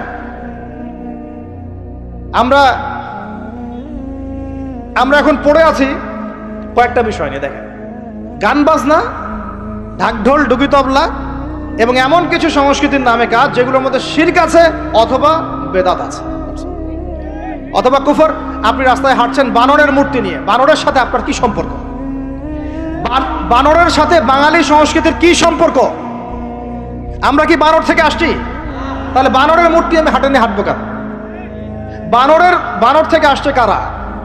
ওই যে শনিবারে যারা মাছ ধরতে নিষেধ করা হয়েছিল তারপরেও মাছ ধরেছে, আল্লাহ পাক বলছেন ওদেরকে বানর বানিয়ে দিয়েছে। জানেন না এটা? পড়েন, পড়াশোনা করেন। পড়াশোনা না করলে আমার সব কথা বুঝতে পারবেন না হয়তোবা। যদি বুঝতে না পারেন আরো একবার লেকচার শুনেন, রিপিটেড শুনেন, তারপরে আবার চেক করেন, ক্রস চেক করেন। একটা প্রজন্মকে আল্লাহ বানর বানিয়ে দিয়েছিলেন, কোরআনে দলিল আছে। আমরা কি সেই প্রজন্ম? তাহলে বানরের মূর্তি নিয়ে রাস্তায় হাঁটবো কেন? কেন আপনি পেঁচার সাথে আপনার কি সম্পর্ক? পেঁচা কি আমার ভাগ্যের প্রতীক? হাত থেকে যদি কিছু পড়ে যায়, আমাদের অনেকে বলে যে একটু বসে যান, অমঙ্গল হতে পারে। চিরুনি পড়ে গেলে বলে যে মেহমান আসতে পারে। বিড়াল সামন দিয়ে চলে গেলে বলে একটু বসে যায়, অমঙ্গল হতে পারে। ইসলাম কি বলছে জানেন? যখনই মনের মধ্যে কোনো কুলক্ষণ আসবে আপনি পড়বেন, আমার সাথে বলেন, আপনি পড়বেন আল্লাহুম্মা লা খায়রা ইল্লা খায়রুক ওয়ালা আল্লাহুম্মা লা তায়রা ইল্লা তায়রুক ওয়ালা খায়রা ইল্লা খায়রুক ওয়ালা ইলাহা গায়রুক। মানে আল্লাহ আপনার দেয়া কল্যাণ ছাড়া কোনো কল্যাণ নাই, আপনার দেয়া অকল্যাণ ছাড়া কোনো অকল্যাণও নাই, আপনি ছাড়া কোনো ইলাহ নাই। এই হলো মুসলমানের আকীদা। তো এখানে পেঁচার সাথে আপনার সংস্কৃতি কি সম্পর্ক? পেঁচা অমঙ্গলের লক্ষণ? এগুলো কি শুরু করেছি আমরা?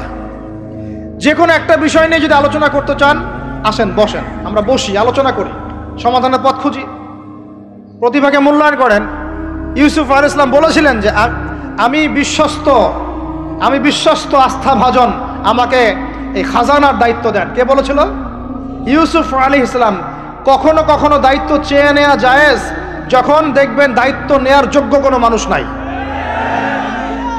কিন্তু যে পদ্ধতিতে এখন মানুষ দায়িত্ব চাচ্ছে, ওই পদ্ধতি তো ইসলাম সমর্থন করছে না।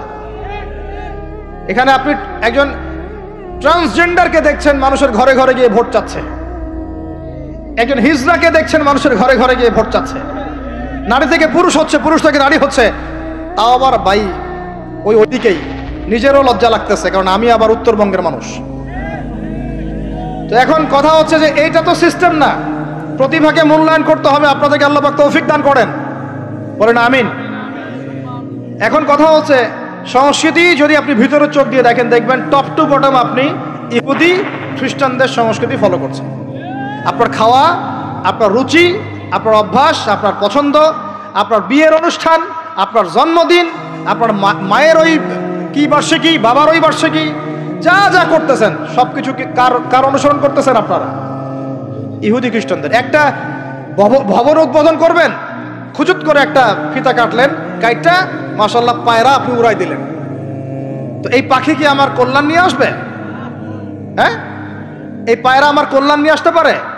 ওইখানে দাঁড়ায় 2 রাকাত নামাজ তো পড়তে পারতেন, পরে আল্লাহর কাছে দোয়া করতে পারতেন, আল্লাহ আমি এই কাজটা শুরু করলাম, আল্লাহ তুমি বরকত দান করো। আমার সংস্কৃতি। একটা দোকান করেছেন, বাড়ি করেছেন, শুরুতেই আপনি ডিজে পার্টি দিলেন, ডিজে পার্টি, সুবহানাল্লাহ। সূরা বাকারার তেলাওয়াত তো দিলেন না। তাহলে পুরো বিশ্বের প্রত্যেকটা ডিপার্টমেন্ট, মূল জায়গাগুলো আমরা এখন নিয়ন্ত্রিত হচ্ছি, এবং ভিতরে চোখ দিয়ে যদি দেখি আমরা আমাদের শেকড় থেকে দূরে সরে গেছি ভাই। আল্লাহ পাক আমাদের সবাইকে বোঝার তৌফিক দান করেন। কথা বললে অনেক কথা বলতে পারতাম, আজকে আর বলতেছি না, শেষ করে দিই। আরেকটা পয়েন্ট বলবো, খালি লাস্ট পয়েন্ট, সেটা হচ্ছে ধর্মীয় অঙ্গনে। শেষ পয়েন্টটা কি ভাই? প্রথম পয়েন্টটা মনে আছে? ভিতরে চোখ দিয়ে দেখবেন পুরো বিশ্বের ভূ রাজনীতি, ভিতরে চোখ দিয়ে দেখবেন পুরো বিশ্বের অর্থনীতি, ভিতরে চোখ দিয়ে দেখবেন পুরো বিশ্বের কি শিক্ষানীতি, ভিতরে চোখ দিয়ে দেখবেন পুরো বিশ্বের সংস্কৃতি। সারা দেশে খ্রিস্টান মিশনারিদের তৎপরতা বেড়েছে। এই জন্য আমাদেরকে তুলনামূলক ধর্মতত্ত্ব পড়তে হবে, ওদের সাথে আমাদেরকে বাহাস করতে হবে, এই ভাইদেরকে ফিরিয়ে আনতে হবে। অনেকে টাকার কারণে উত্তরবঙ্গের দিকে, দক্ষিণবঙ্গে, আপনার পাহাড়ি এলাকার দিকে এগুলোর তৎপরতা প্রচুর বেড়ে গেছে।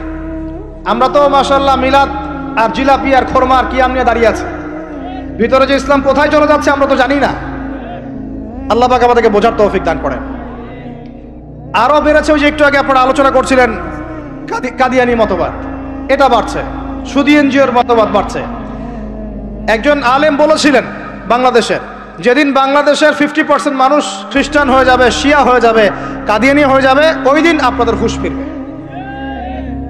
আল্লাহ পাক আমাদেরকে ওই দিন আসার আগেই হুঁশে আসার তৌফিক দান করেন।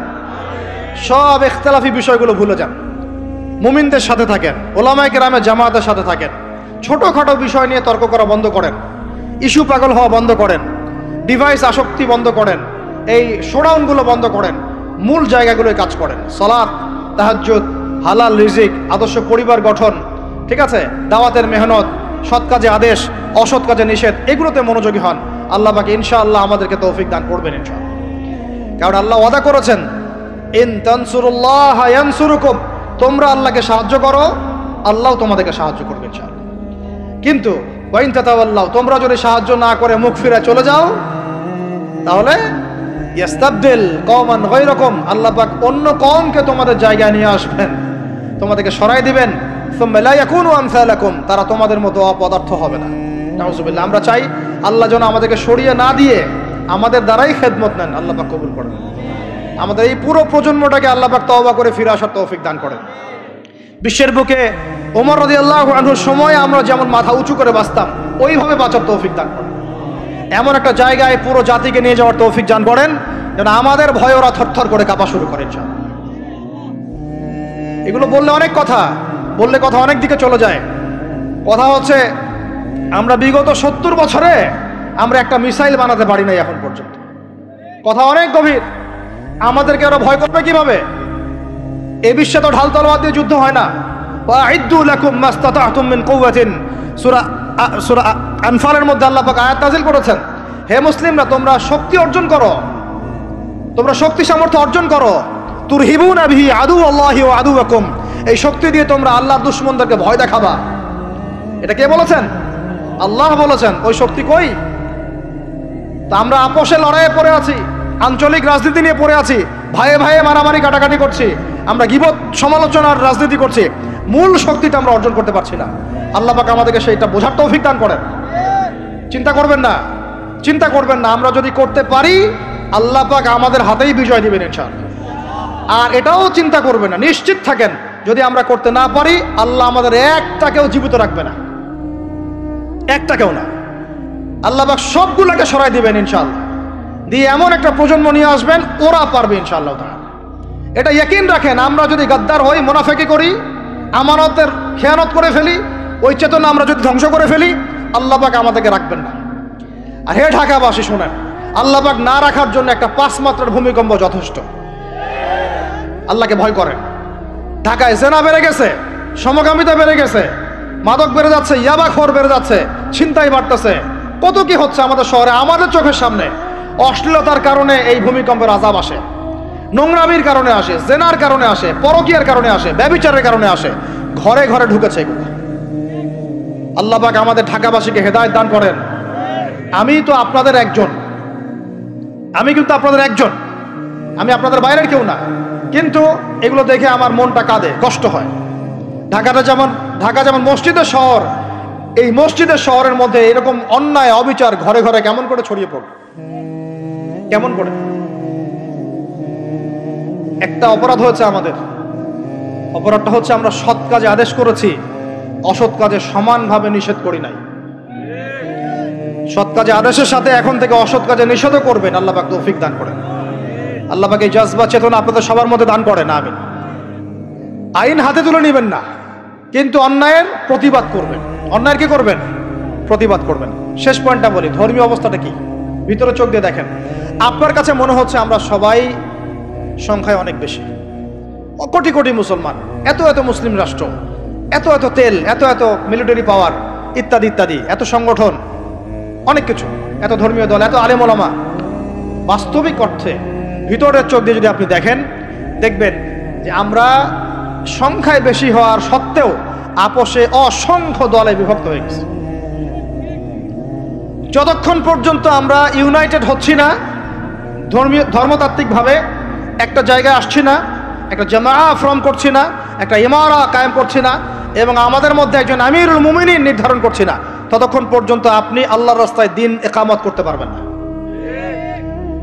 এটা আমাদের মূল সমস্যা, মূল গোড়ার সমস্যা। আর এই সমস্যাটাকে আম জনগণ কোনোভাবে উস্কে দিবেন না। আপনারা ওলামায়ে কেরামদের মধ্যে বিভক্তি বাড়াই দিবেন না, উস্কে দিবেন না, অনলাইন গরম করবেন না, চুপ করে থাকবেন। কিছু বলার যদি না থাকে চুপ করে থাকেন, তা বলার দরকার নাই। ওলামায়ে কেরামদেরকে একটা জায়গায় বসতে দেন। তারা যদি একটা জায়গায় বসে, একটা টেবিলে বসে, একে অপরের সাথে মোয়ানাকা করে, চা খায়, সালাম বিনিময় করে, ইনশাআল্লাহ দেখবেন ঐক্য হয়ে গেছে ইনশাআল্লাহ। এবং ওলামায়ে কেরামরা যখন আমাদের রাজনীতিবিদদের সাথে থাকবেন, একটা ঐক্যবদ্ধ শক্তি হবে, তখন দেখবেন রাষ্ট্র, অর্থনীতি, রাজনীতি এবং ধর্মতাত্ত্বিক সব দিক দিয়ে এগিয়ে যাবে ইনশাআল্লাহ। এই জিনিসটার ঘাটতি আছে আমাদের মধ্যে। আমরা অনেক সময় মনে করি ও পলিটিশিয়ানের সাথে আমার চলার দরকার নেই, ও তাগুত, ও কাফের, ও মুশরিক, ও এটা ওইটা। দেখেন, নবী করিম সাল্লাল্লাহু আলাইহি ওয়াসাল্লামকে সবচেয়ে বেশি সাপোর্ট করেছেন তার চাচা আবু তালেব। আবু তালেব মুসলমান হননি শেষ পর্যন্ত। তার বাসাতে তিনি থেকেছেন, বড় হয়েছেন, ব্যবসা করেছেন।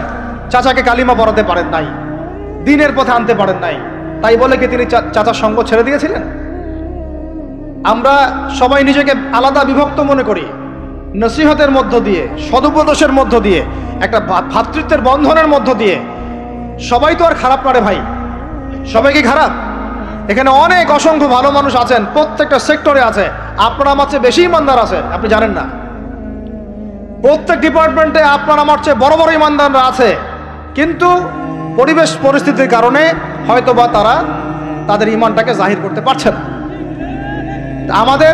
আমরা উগ্র হব না, তাদের প্রতি আমরা নসিহত করব, নরম হব, সবর করব, দাওয়াত দিব, এবং তাদেরকেও আমরা আমাদের একটা প্ল্যাটফর্মে আনার চেষ্টা করবো ইনশাআল্লাহ। এভাবে যখন আস্তে আস্তে মেহনতগুলো বাড়তে থাকবে, 10টা বছর দেখেন, 10টা বছর পরে দেখবেন চিত্র পাল্টে গেছে ইনশাআল্লাহ। তবে এই দায়িত্বটা কোনো বক্তার একার নয়, কোনো আলেমের একার নয়, কোনো এমপি সাহেবের একার নয়, মন্ত্রী সাহেবের একার নয়, কোনো সরকার প্রধানের একার নয়। এখানে আপনার আমার সবার ভূমিকা আছে। সবাই যার যার জায়গা থেকে যদি আমরা ভূমিকা পালন করতে ব্যর্থ হই, এগুলো স্বপ্ন থেকে যাবে, কোনোদিন বাস্তবায়ন করতে পারবেন না। সবাই যার যার জায়গা থেকে কাজ যদি ঠিক মতো করি, ইনশাল্লাহ দেখবেন আমরা ওই সোনার বাংলা ঠিকই গঠন করবো ইনশাল্লাহ। আল্লাহ পাক আমাদের সবাইকে ধর্মীয় অঙ্গনের ভেদাভেদটাকে দূর করার তৌফিক দান করেন। ধর্মীয় অঙ্গনের ভেদাভেদটা সবচেয়ে কালো হয়েছে আমাদের জন্য। ধার্মিকরা যদি একটা জায়গায় থাকতেন, তারা যদি সমাজের মধ্যে এরকম বিভিন্ন দলে দলে বিভক্ত হয়ে আলাদা আলাদা হয়ে না যেতেন, তাহলে দেখতেন আজকে থেকে 40 বছর আগেই বাংলার জমিনে দিন কায়েম হয়ে যেত। আল্লাহ রাব্বুল আলামিন আমাদেরকে ভিতরের চোখ জাগ্রত করার তৌফিক দান করেন। আর যারা স্পষ্ট মুশরিক, স্পষ্ট শিরিক করছে, স্পষ্ট বেদাতি এবং স্পষ্ট মুনাফিক, যারা জালেমের পক্ষ নেয়, ওদের সাথে ঐক্যের কোনো দরকার নাই। ওদেরকে ছাড়াই আমরা চলবো ইনশাআল্লাহ। সময় ওদেরকে মিটিয়ে ফেলবে ইনশাআল্লাহ।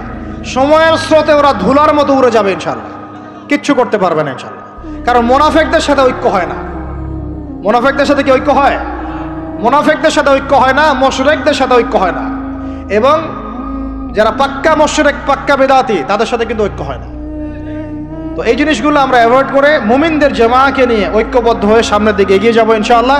আল্লাহ পাক আমাদের সমস্ত ওলামায়ে কেরামদেরকে দীর্ঘ নেক হায়াত দারাজ করেন, তাদেরকে এক প্ল্যাটফর্মে বসার তৌফিক দান করেন। আলেম ওলামাদের সাথে আমাদের সরকার প্রধানদের একটা মৈত্রী এবং মিলবন্ধন আল্লাহ পাক দান করেন। উভয়ের ভুল বোঝাবুঝি আল্লাহ পাক দূর করে দেন। উভয়কে আল্লাহ পাক এক টেবিলে বসার তৌফিক দান করেন।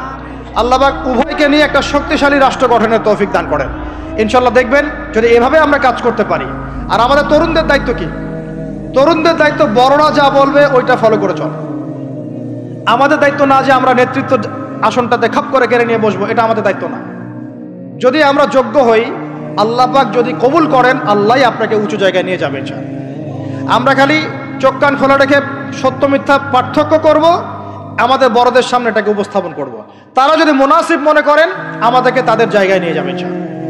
এবং আমাদের কাজ হচ্ছে ইলম অর্জন করা, তাজকিয়া অর্জন করা, বেশি বেশি আমল করা এবং উলামায়ে কেরামের সোহবতে থাকা, এবং এই জাতিটাকে নিজের একক জাতি মনে করা, আলাদা মনে না করা। আমরা সবাই মিলে এক জাতি, মনে রাখবেন, আমরা সবাই মিলে এক জাতি। সরকার, প্রশাসন, আমজনগণ, উলামায়ে কেরাম, যুবক যুবতী, তরুণ তরুণী, আমাদের সন্তানরা, সবাই মিলে আমরা একটা মুসলিম জাতি।